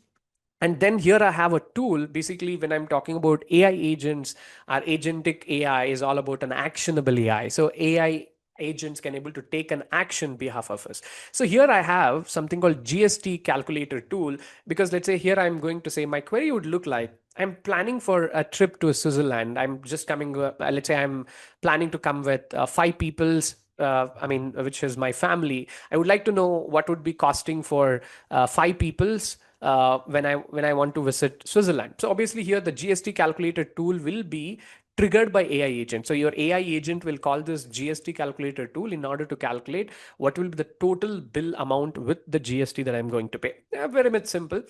So let's get started. So now I have deployed the model, because your model is going to play a very important role. We call your model as an engine. So your AI agent will be powered by a GPT-4o model that we have deployed basically, right? So now I will quickly go to this agent section towards left side navigation panel. Okay, so here I will be going ahead and proceeding by clicking on, let's say, create an agent. There is one dummy agent. So I will just simply click new agent. So yeah, so I have some new agent has been created, a dummy agent. So I will go ahead and give it a name. So I will just call it as travel agent. So this will be my agent name, and your agent will be powered by GPT-4o model. I mean, you can use any model as I mentioned, but here I'm just going with GPT-4o model.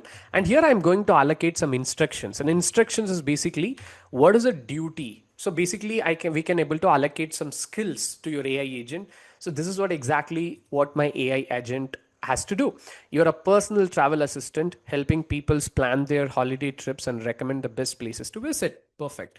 So then comes, so this is where we have an options to allocate different kind of tools, different kind of components to build your AI agent. So we have knowledge, and knowledge is nothing but knowledge base. We can also call a RAG as a knowledge base. So this is where I'm going to click on add, and this is where I'm going to create a knowledge base. We do have a lot of options to create a knowledge base. We'll discuss in detail later.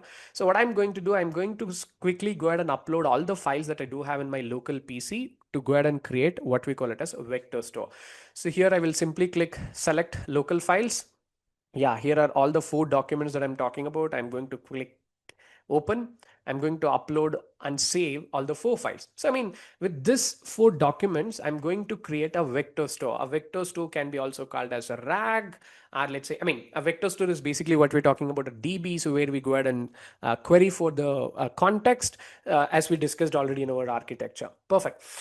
Okay, here we go. So I'm done with, let's say, creating the knowledge base. Perfect. So now what I'm going to do, as I mentioned, the next part in my architecture, we're done with RAG.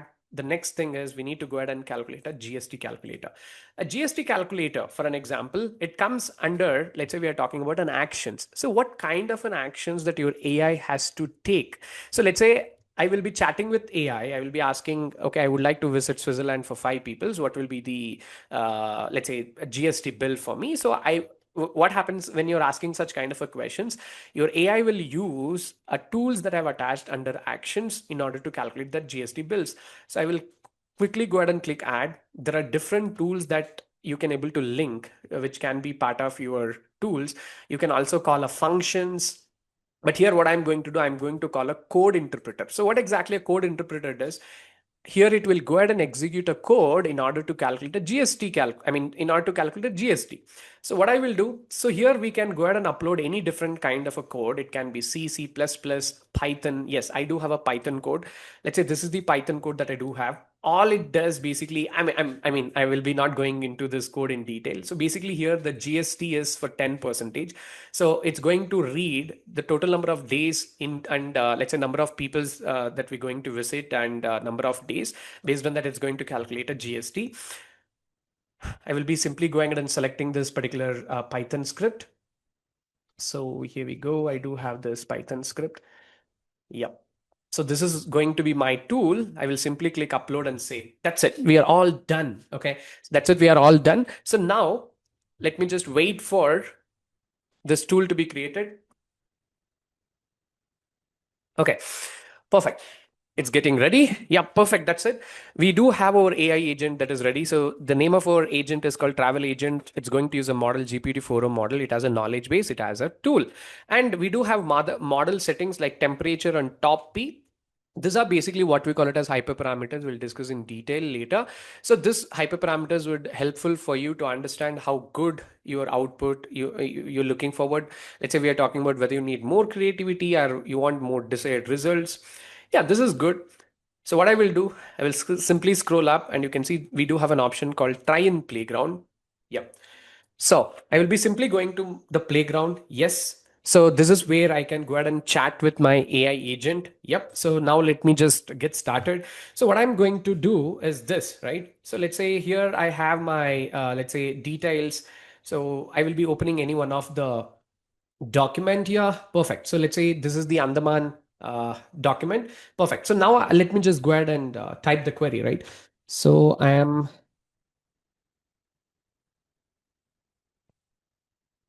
planning for a trip to, I would say, Andaman. Can you let me know places that I am going to visit? And I am planning for 5 peoples. So let me just also clear typos. Planning for 5 peoples. Can you get me complete GST? Okay. I'm sorry. I just triggered my voice chat here. 1 second. Yeah, let me just type again. I'm sorry about that. Yeah. Okay, I am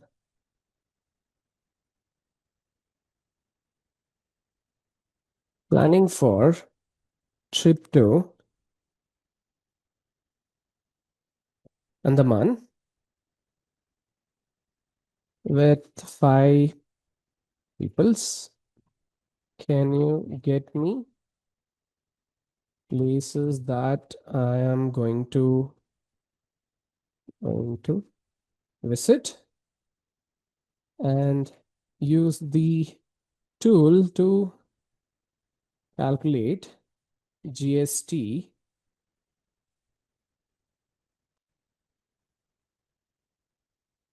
Okay, GST bill for 5 peoples. Okay, so let's say this is my query. Let's see what your AI agent has to respond for us. Yep, here we go. You can see it says looking for the references. Basically, it's using the files that I have provided in order to go ahead and look for the informations. And you can see this is the magic. This is an actual magic. So here I'm not asking your AI to, let's say here I'm not triggering anything. Here I'm not running any code. All I'm doing is I'm just having a conversation with an AI agent. An AI agent takes care of everything. So let's say this is the highlights what we got. So for your trip for Andaman with 5 peoples, the tour package consists of highlights. Yeah, you can see Port Blair, Havelock Islands, Neil Islands, duration, and cost calculation. You can see a cost per day is 1,000 rupees For 5 people's daily cost is, yes, 1,000 into 5,000 rupees. And for total 6 days, it's so far it's calculated. You can see, I mean, let's say 30,000 rupees, what it has calculated. So GST bill calculations, for calculating a GST bill, you can see it is actually going ahead and using the code interpreter. A code interpreter is an actual tool that I have created as part of an AI agent. It's using this code interpreter in order to come up with a GST invoice. You can see here, let's say the base cost is 30,000 rupees and GST for 18,000 is 5,400. I mean, basically your AI is using something called code interpreter to run the code basically. So because your AI cannot run the code by itself, it cannot compile the code. So that's how it works. So here, the another magic, I can also go ahead and interact with voice mode as well here. So let's say I will just quickly click on this voice mode. Hey, hi. I'm planning for a trip to a Switzerland. Can you just get me a quick brief of what is included in a Switzerland and how much they are costing for per day? Yeah. Got it. Continuing with your Switzerland trip details. Package highlights. 1. Interlaken. Boat ride to Thun, visiting Shadow Park, Trummelbach Waterfalls and St. Beatus Caves exploration. Chocolatier tour to try Swiss chocolate tasting. 2. Lucerne. Mount Titli's excursion, snow activities and iconic views. Lake Lucerne cruise and sightseeing. Tour at Chapel Bridge. 3. Zurich. Zurich City Tour, Bahnhofstrasse, Old Town and Lake Zurich. Rheinfalls visit. Cost details. Cost per person per day, 15,000 Indian rupees. Okay, perfect. So anyway, we know that. I can also go ahead and interact with the chat. So this is one of an example. And what is the capabilities? What kind of an AI agents that you can able to build? So here I'm just using a console to go ahead and build this AI agent. But what we going to do? We're going to build this kind of generative AI applications for the real time use case. We'll be using a source code. We'll be using an SDKs which is provided by Azure AI Foundry. Just imagine the same kind of a scale, the same kind of a project. I mean, this is just a basic, such a high level projects that we're talking about where you have multiple agents coming together. We will be building such kind of a AI agents projects, not just on top of Azure, AWS, Azure, as well as GCP, including open source tools as well. So yeah, so saying this, quickly, I would like to also give you one more demo into, let's say, Veo 3 on top of, let's say, Google Cloud. So here, for getting started with Veo, I will be getting into Vertex AI. So one more demo. So let's say we are talking about a video generation service. So perfect, let's get started. So I will be getting started with Vertex AI. So we will be getting started with Vertex AI, I mean, in detail. So for generative AI purposes, perfect. So with that now, I will be quickly showing you how we can go ahead and generate a VO3, a real-time video with audio. So audio also will be generated by your VO models here. So I will be clicking on generate a video. So here you can able to, obviously, this a viral model, Nano Banana. You might have seen people using Nano Banana to generate pictures. You can also use Nano Banana. There are different models. So what I'm really interested is a VO. I will be going ahead and selecting a VO. So VO has a lot of models within the cloud platform. So here I will be using VO3 fast model. So totally it is producing 4 videos it will generate, but I will just go for one video. It will be 16:9 ratio video. It's going to generate a maximum of 8 seconds video. That is fair enough. Here I can change the resolution 720 to 1080p. I will go with 720 just to make sure that, okay, I can quickly go ahead and generate this video. Okay, so here comes my beautiful prompt, folks. Okay, you can see, just go ahead and read this prompt. So here I say, yeah, a bustling Indian flower market filled with a vibrant marigold and jasmine garland. A man picks up a garland and says, "These flowers carry blessings." A woman smiles and whispers, "Then let's take them for a Diwali festival tomorrow." The ambient sound of a market chatter and temple bell fills the air, right? So let's get started. So, yep. So now it's going to take a couple of minutes for this video to be generated. So we'll be also getting started with, let's say, what we're talking about, image generation, video generation on top of our program as well. With that, let it take some time for videos to be generated. In the meantime, we'll go back to our slides and we'll discuss about further topics. So now let us talk about the career opportunities in generative AI. So obviously you do understand the power of generative AI, and in this today's world, AI is trying to reach every corners of this world, right?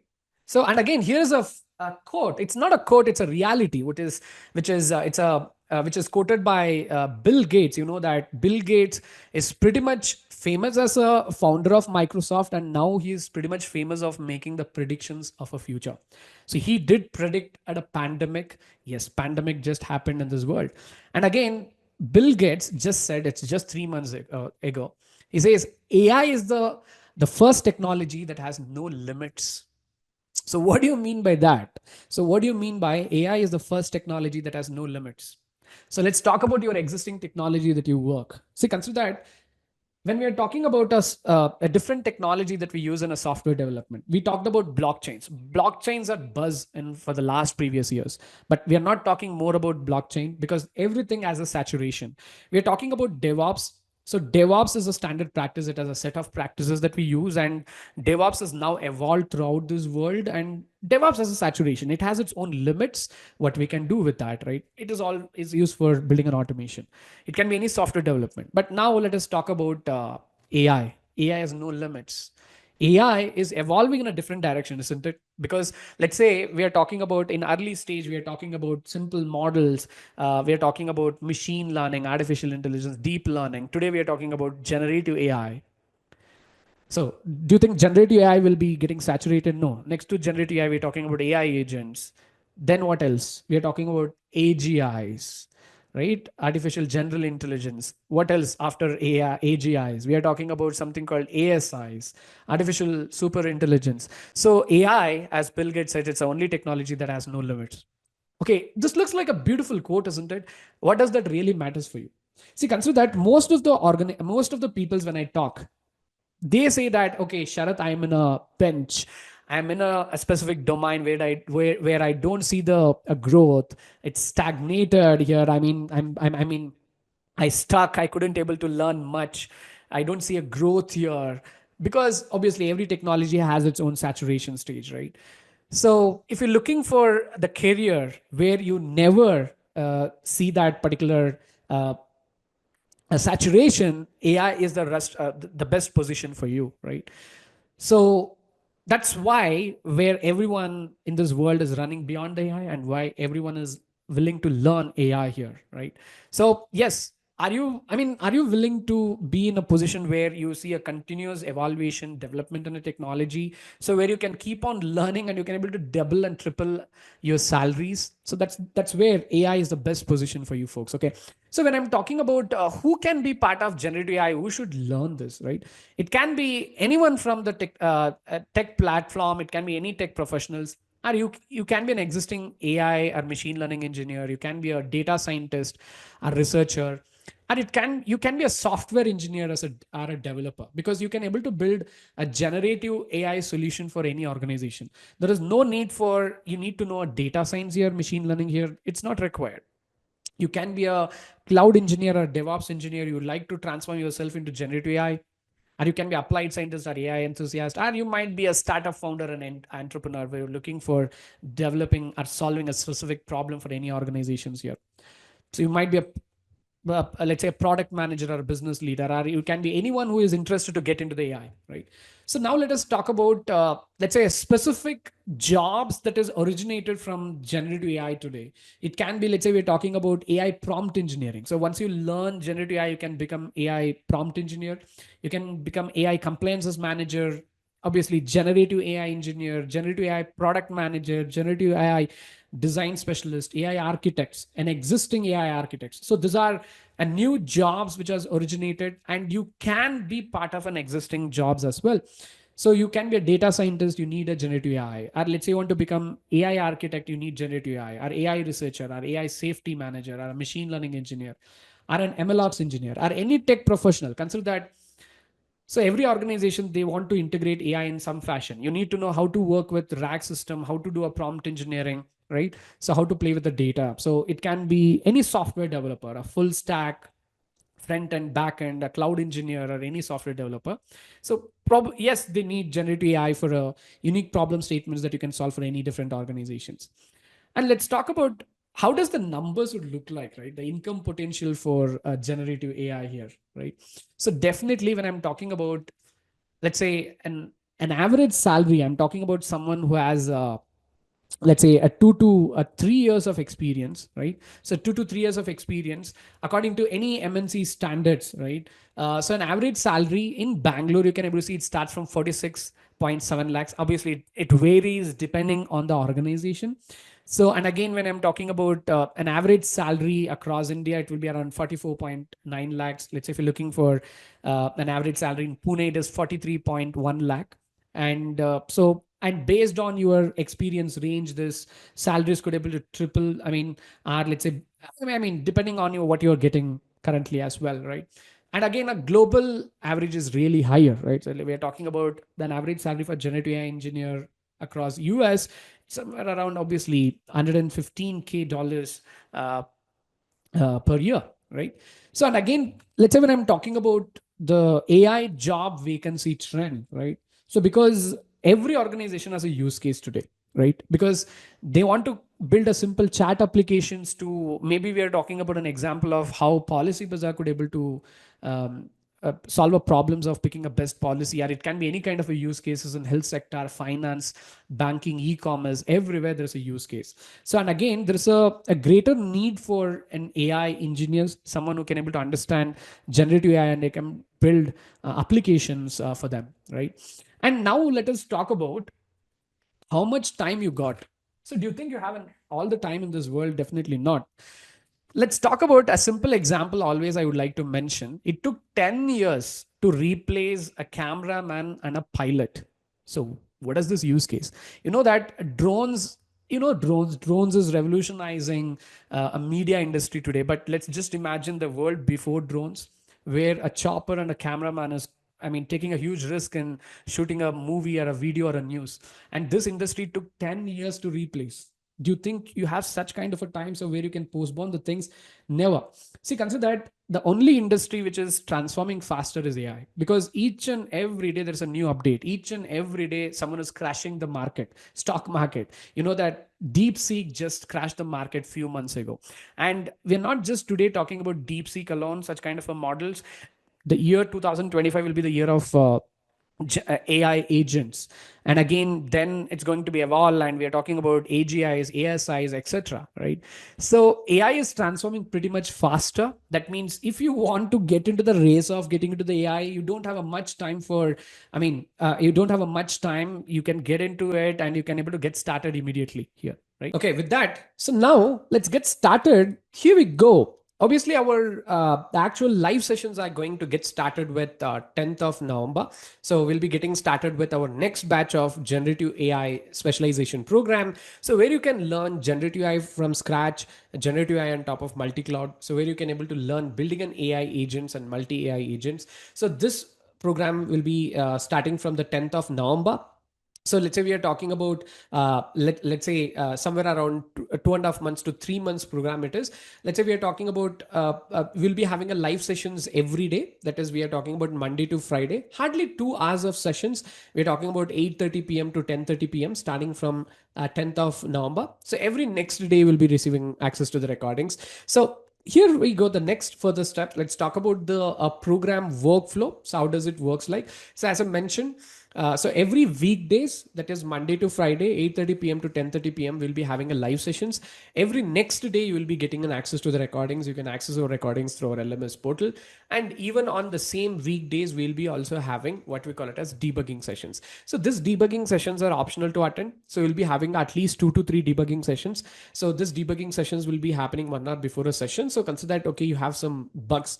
Let's say we'll be building more than 20 plus projects throughout this program. Maybe consider that you have some bugs, you couldn't able to resolve it. So you can able to join the debugging sessions where you can go ahead and share your screen where I can assist you to fix the problem, right?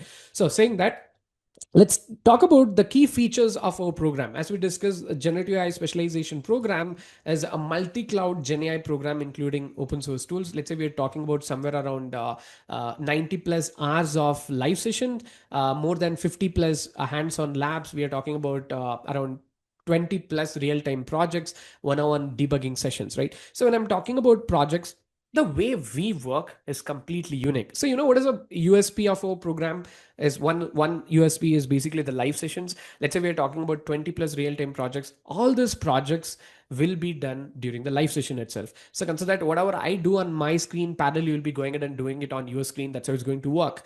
And one-on-one debugging sessions. Let's say as we're talking about you stuck somewhere, you will be having a direct access to trainer because I'm a trainer for this program. You'll be having a direct contact of mine. You can able to go ahead and reach out to me anytime, whether it be a WhatsApp, phone call, email, whatever it is. So I will be there in a direct contact for you always, right? So saying that, now let's quickly go ahead and discuss about the pricing structure that we do have. So let's get started. Okay, so when we're talking about a pricing structure of our program, so like here's again, we do have, let's say, awesome thing. So we don't have one pricing structure. We do have three different pricing structure. It's really interesting. Let's go ahead and discuss that. So here is the pricing structure for INR. So we do have an advanced plus plan starting from, let's say, a 49,999. So we do have something called advanced plan, which is a middle one, which is starting from 43,999. And we do have basic plan, which is start from 40,999. Okay, so you can say, wait a minute, Sharath, why we do have these three different pricing options? Why not one? So this is where again the more uniqueness of a program comes into the picture. So let's say we are talking about, so what's exactly based on the requirements that you do have. So this program serves exact need of yours. So let's say we are talking about the three different plans. Let's quickly go ahead and talk about so which plan does really works out for you. Let's say a basic plan is for someone who is only looking for upskilling. So consider that you want to attend live sessions, right? Monday to Friday. You want to get an access to the recordings, let's say, and you want to attend what we call it as debugging sessions. If your requirements are only this, you are looking only for upskilling, then you can go for a basic plan.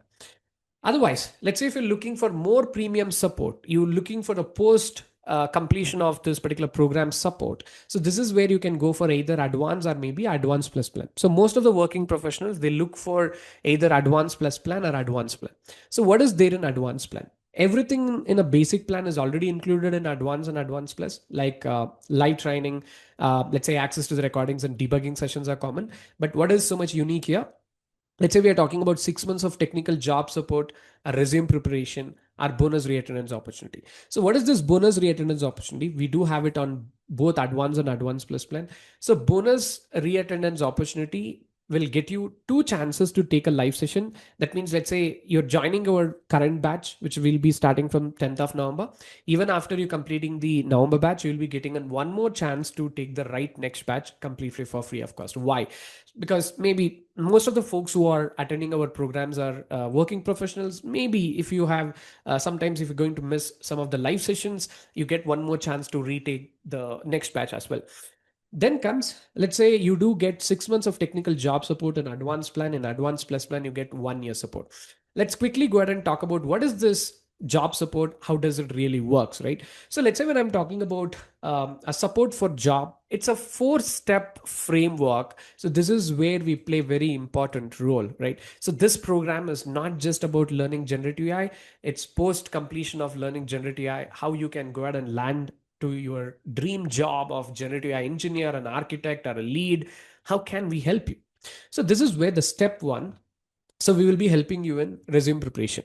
So consider that you might be coming from, let's say, various different backgrounds. Maybe you're coming from the cloud engineering background, cloud support engineer, software tester. You might be coming from an architect background, some kind of a lead position. You might be coming from software engineering background. How does your resume should look like? So we will sit and understand what's your existing skills. What do you have in your plates already? Then we will be helping your resume to be biased accordingly. If any HR checks your resume, it should say you're a generative engineer. Step number two, we will be also helping you in optimizing your job portals. It can be LinkedIn, it can be Naukri, it can be Shine, any job portals that you do have in your country, just to make sure we put the right keywords so you go ahead and get the better interview calls from the reputed organization. That's a step number two. And step number three, so is where we play very important role, JD decoding sessions. Perfect.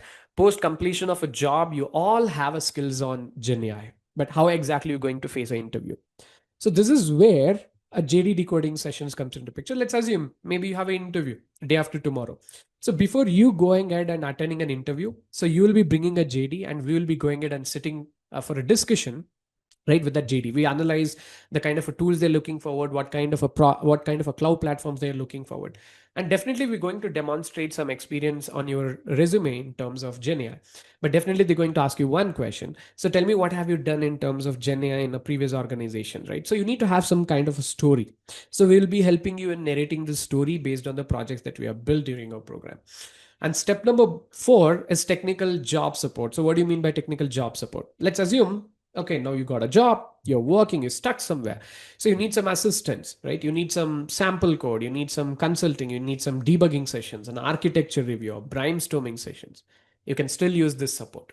So this is how the job support works, what most people's like. Again, so saying that, let's say when we're talking about advanced plan, you get 6 months of support. In advanced plus plan, you get 1 year support. And here we go. There's another unique feature in Advanced Plus plan where Basic and Advanced doesn't have is instant access to the recordings, which you mean, let's say our program is around 3 months long. So you don't need to wait for next 3 months to complete our program. So the folks who register for topmost plan, they get instant access to our previous batch recordings. That means you can get started in next 24 hours after you sign up. So that means you can go through any topics, any modules, anytime, right? And you can also get started with a live session from 10th of November. So this is a unique features of our program. So saying that now, if you want to check the pricing in ISD, this is how the ISD pricing is going to look like. Our advanced plus, our basic plan would be costing around $499. Let's say when we're talking about our advanced plan would be starting around, let's say $549. And when we're talking about the topmost plan, an advanced plus plan would be costing around $649 for USD. So, and for all the different plans, let's say it can be, let's say for a basic or advanced plus plan that I'm talking about, we do have EMI on the major credit cards. Okay. With that, okay, so for the long time, my team is interrupting me and they are requesting me to talk about the surprise that we do have. Yes, okay, there is some kind of a surprise. I'm saying that, okay, I'm not going to announce, but my team is asking me to announce it. But what is this surprise? Okay, so this is an awesome surprise is waiting for you, but I'm not going to reveal this surprise. I will be revealing this surprise once we discuss about our awesome curriculum. So what is this surprise is about? Not right now. After we discuss about the curriculum. So before we discuss about the curriculum, let's quickly go ahead and take a look. Do we have a video got generated? Okay, here we go. Wow. So the video got generated. So we have generated a video by using a VO3 model on top of Vertex AI on top of GCP. This model not just generates a video, it also generates an audio. Can we go ahead and listen to this particular video? Right? Let me just go ahead and play it. These flowers carry blessings. Then let's take them for the Diwali festival tomorrow. Perfect, folks. Yep. Happy Diwali, advance. Happy Diwali for everyone. Yeah, I just made this video and AI wishes your Diwali. Perfect. Yeah, so we know this is the power of video generation. With that, now let's get started with discussing about our awesome curriculum that we got. Then we will quickly go ahead. I will reveal the surprise as well. So here we go. Okay, so I will be also sharing this particular PDF in next few minutes once I go ahead and discuss about this particular curriculum. So in this PDF, you get everything. Let's say we are talking about, you can learn more about us, curriculum, the program fee, the testimonials, etc. Okay, so let's quickly go to our curriculum. So we do have totally, let's say 11 modules in this particular program, 11. So let's get started. Module number 1. So this is where we'll be getting started with introduction to generative AI. So module number 1 is where I will be introducing you to the world of Gen AI, trying to understand what is available on a top notch today in industry. So this is where we'll be going ahead and discussing about, let's say, the types of generative AI again. So we'll be going ahead and talking about what is this embedding, image generation, foundation models, and let's say we are talking about, let's say, the 4 pillars of getting started with LLMs. Let's say we talked about this prompt engineering, RAG, fine tuning, and training the models from the scratch. We'll be spending a more time over there. And let's say we'll be also going ahead and trying to understand the difference. Let's say we talked about RAG, right? But not just RAG. There are a lot of different aspects, graph RAG, CAG, and CAG. We will go ahead and discuss in detail. So, and then comes, let's say we're talking about module number 2. Module number 2 is all about prompt engineering, right? So let's say whether it be just a prompt engineering or a RAG, or it can be a complete AI agent or multi AI agent, prompt engineering follows everywhere. So understanding prompt engineering is really important. We'll be getting started with hands-on for prompt engineering. So we'll be going ahead and playing with different kind of prompting techniques like zero-shot prompting, one-shot prompting, few-shot prompting, and yes, we'll be going ahead and building a projects as well, a complete industrial use case project just by using a prompt engineering. Then comes module number 3, is where we will be diving deep into the generative AI on a cloud platforms. So this is where we'll be going ahead and getting started with all these Gen AI tools on every cloud. Let's say when it comes to AWS, let's say we are talking about Bedrock. Azure, when it comes to Azure, we are talking about Azure AI Foundry, GCP, Vertex AI, or Google AI Studio. So we'll be going ahead and exploring all the different kind of foundation models are available on top of different cloud platform. And the most important aspect here, you cannot just randomly pick any Gen AI model for your use cases. There are strategies, there are good practices in order to pick the right model for your projects. We'll be talking about that. So when we're talking about AWS for generative AI, this is where we'll be going ahead and discussing about different components of Bedrock. So if you remember that it can be Azure AI Foundry itself, there are a lot of different options we got there. We'll be going ahead and exploring all those tools. Let's say we're talking about Amazon Q, for let's say we're talking about for vibe coding. So Google AI Studio, and let's say if I scroll down further, so we'll be going ahead and exploring the Vertex AI Studio. Obviously, in the Vertex AI Studio, I just showed you how to generate this VO3 models, but we will be focusing more into the developer aspect, agent builder options on top of Vertex AI. When it comes to Azure, we are talking about Azure AI Foundry. So obviously, how did I create that Azure AI Foundry project? There is something called project. There is something called hub. We'll be going ahead and discussing those in details with hands-on. So then comes the module number 4, is where we'll be getting started with the text generation on top of AWS, Azure, and GCP. So this is where we'll be getting started with more projects. We'll be playing with different kind of models in terms of generating a text. Along with that, let's say we're talking about different use cases for text summarization. It can be question and answering for entity recognitions. When it comes to Azure AI Foundry as well, we'll be getting started with text generation on top of Azure AI Foundry. And again, every cloud is unique. We'll be playing with different kind of SDKs, what Azure offers, what GCP offers. So here, when we're talking about Azure AI Foundry, we'll be more focused on this AI project client SDK. So how we can able to use this AI project client SDK to go ahead and build, let's say, a text generation applications. And then comes not just Azure, let's say Azure AI Foundry. So Azure has something called Azure OpenAI Console as well. We'll also see how we can use Azure OpenAI Console on top of Azure AI Foundry to go ahead and build projects as well. So this is where we'll be getting started with projects that is based on LangChains, the project that is based on Llama Index. And then comes, let's say we're talking about Gen AI on top of let's say Google AI Studio. So we'll be exploring different SDKs. Let's say this is where we'll be building a real-time food recommendation system. So this is again, let's say what we're talking about, just by using a prompt engineering, how we can able to go ahead and build a real-time food recommendation application.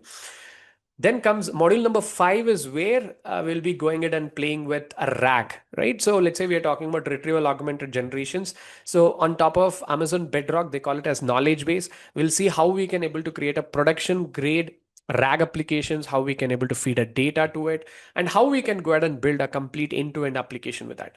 Similarly, when it comes to Azure AI Foundry, Azure AI Foundry has their own framework for building a RAG applications on top of it. So this is where we'll be using other tools. Let's say this is where we'll be using Azure AI Search, will be acting as a vector search. We'll be using embedding models, etc. Then comes on Vertex AI as well. They have their own framework for to build a RAG based applications. So they call it as RAG engine. So obviously this is where we'll be going ahead and deploying the RAG engine to the production. So where any for the scalability we are talking about. So you can able to use this RAG applications in a scale.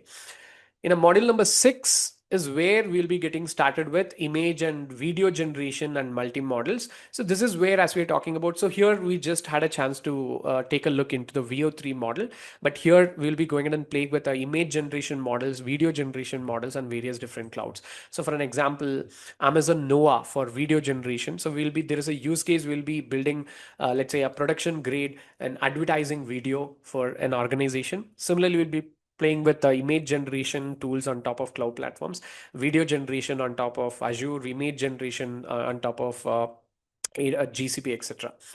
Okay, so then comes module number 7. So this is where we will be talking about fine tuning, and we will be also fine tuning one of our foundation models on any one of our cloud, and we will be deploying those fine tuned models to the production. So here we'll be fine tuning, let's say, Amazon Bedrock models, especially a Noah model. We'll be fine tuning with our own organization data, and we'll be deploying it to the production, and we can use those deployed model for building any Gen AI applications within your organization. Okay, and then comes the module number 8. Module number 8, which is a real beast. So module number 8 is where we spend a lot of time.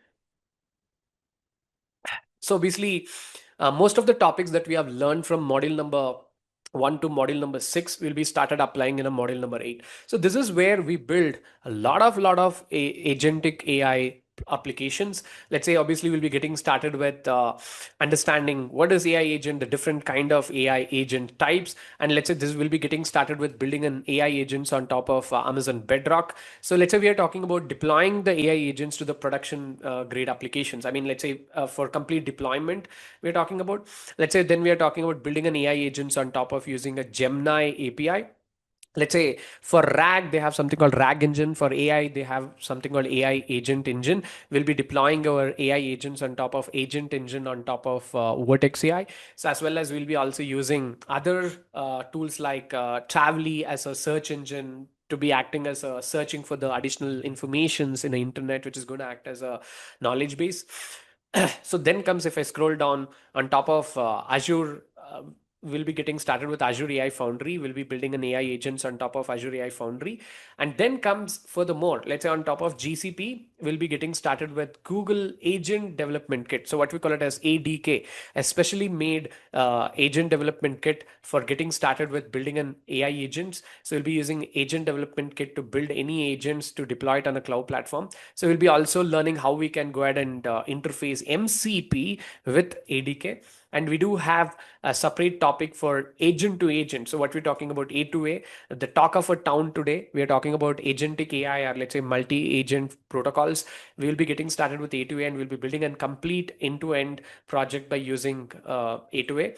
Then comes NCP. Yes, we do have separate topic for MCP. We'll be learning what is MCP, how it works, and we'll be building a complete end-to-end project on top of MCP as well. And then comes, yes, using, so we are talking about, let's say, the cloud platforms as well as the open source tools. So here we'll be talking about multi-agent systems. We'll be using a complete open source frameworks, open source models itself to build multi-agent multi-agentic AI, let's say, the projects. So then comes, we'll be also talking about other agentic AI, let's say frameworks like AutoGen, Creo AI, etc. And then comes let's say the one big project. Let's say we are talking about this an end-to-end production-ready framework for building and orchestrating, deploying an AI agents on top of any one of a cloud platform. So here we'll be bringing a lot of other tools. Let's say we are talking about bringing an infrastructure as a tool, including CI/CD, etc. So then comes module number 9. So is where we'll be talking about monitoring and performance evaluation. So obviously we discussed about the importance of monitoring how good your AI produces your results. So this is where we'll be using various different open source tools like, let's say, Evidently AI, as well as, let's say, we're talking about getting started with ML Flow, or including with getting started with cloud-based tools as well for monitoring purposes. And then comes module number 10, what we're talking about, ethics and deployments in generative AI. So this is where we'll be talking about responsible AI, and there will be a one project will be built. We'll be learning how to build a responsible AI rules and how to attach it with our projects. Then comes, we'll be also talking about ML ops for LLMs. And then comes other topics like for enterprises ready A to A good practices that organizations can follow. Then comes our module number 11. So module number 11 is a self-paced videos. That means module number 11 has no live sessions. We won't be covering module number 11 in live sessions.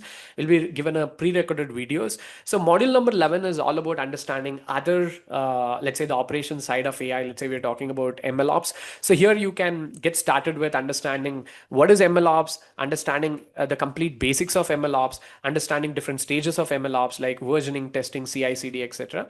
And there will be one project will be built by using SageMaker. So yes, obviously here you will be learning learning, let's say, how to build a complete automation to deliver any classical machine learning models. So you will be following the same kind of an automation to deliver any kind of a Gen AI models to the production as well. So here you'll be also exploring CI/CD. You'll be learning CI/CD, including GitHub Actions, code pipelines, code built on top of AWS. So you'll be also building, as I mentioned, one end-to-end DevOps project to understand CI/CD, one complete end-to-end MLOps pipeline project to understand, let's say, end-to-end automation that you can build on SageMaker in AWS. Then comes a developer-focused AI tools. So what do you mean by developer-focused AI tools? Let's say we are talking about in the world of Gen AI, vibe coding tools plays very important role. So there's no doubt about it.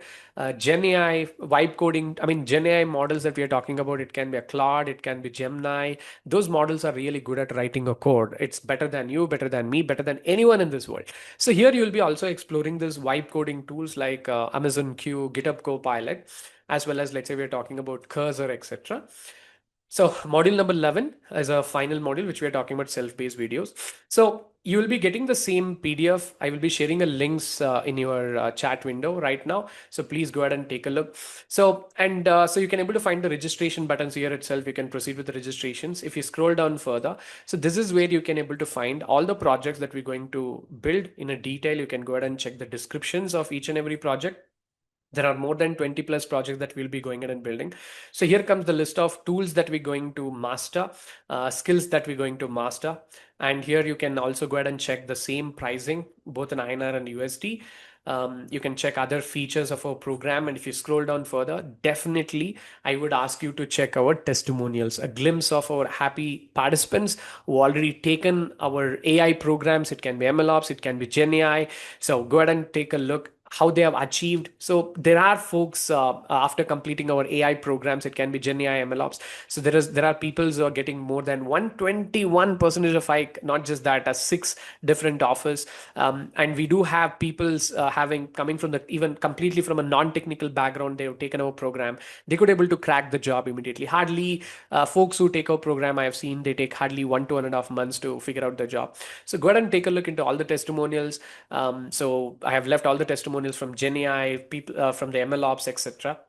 So you can go ahead and take a look into the complete details in this particular PDF itself. So this is about the curriculum, and without wasting much of a time, your precious time. So let's quickly go ahead and discuss about the surprise that I'm talking about. So what is this surprise? Obviously, so we don't give this surprise, and obviously we are heading for let's say the Great Indian Festival Diwali. So considering this Diwali, so we don't provide any discounts usually, but yes, for the first 5 registrations, this surprises can be eligible. So what we're talking about, there is an offer which we call it as a free upgradation offer. So obviously most of the folks would be interested to register for either advanced or maybe advanced plus plan. That means you'll be getting twice the chance to take a live session with the support. So are you a person who's looking for getting started with advanced or advanced plus plan? Then it's perfect. So all you need to do, this is where the free upgradation offer comes into the picture.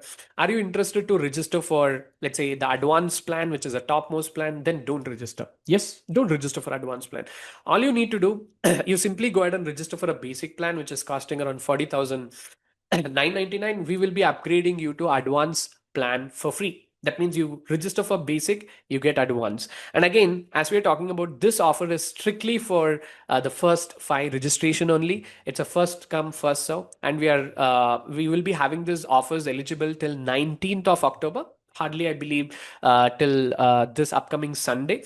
So, and otherwise, let's say, are you a person, someone who is looking for, let's say, advanced plus plan? So let's say, are you interested to go for the topmost plan? That means an advantage of topmost plan, you don't need to wait for next 1 month, or you don't need to wait for next 3 to 4 months to complete this program. So that means you simply go ahead and register for advanced plan, which is just costing 43,999. You will be upgraded to the topmost plan, which is 49,999, completely for free. So you'll be saving around, let's say, 6,000 rupees on a registration. It says 3,000 here, but it's a 6,000 rupees on a registration. And again, as I mentioned, it will be eligible for the first 5 registrations only till 19th of October. So this is the Diwali offers that we do have. So don't miss it. So, and now I will be opening a session for Q&A. If you have any questions, please go ahead and unmute your mic and start talking. Let's have a detailed conversations right now. Okay. And please go ahead and check our testimonials, because the people who taken our program, they talk about the success story of us. So why Sitron Technologies is the best company to take our program, because we are there in this particular domain almost for a decade. So we are the best peoples outside of the market. As I mentioned, we do provide corporate training, we do provide retail training. So you're being into the retail training, so you're being supported by Department of Science and Technology, incubated in PhD step in Coimbatore, as well as we've been represented ourselves into multiple international stages in terms of AI, etc. So please go ahead and take a look into the testimonials. So our participants who have taken our programs talks about our story. Thank you so much. So now let me just open the session for Q&A. With that, so probably you should have already received the links that I'm talking about. It's as we are talking about, these offers are only eligible for the first 5 registrations only. So get started with the let's say the registration. So I will be sharing the links once again in your chat window. So go ahead and use that link. The first link is for the registration. The second link where you can go ahead and download the curriculum. I mean, let's say this particular PDF. And third link, where you can go ahead and download the free ebooks as I promised. So thank you so much. Please start unmuting your mic and let's have a discussion right now. Yeah.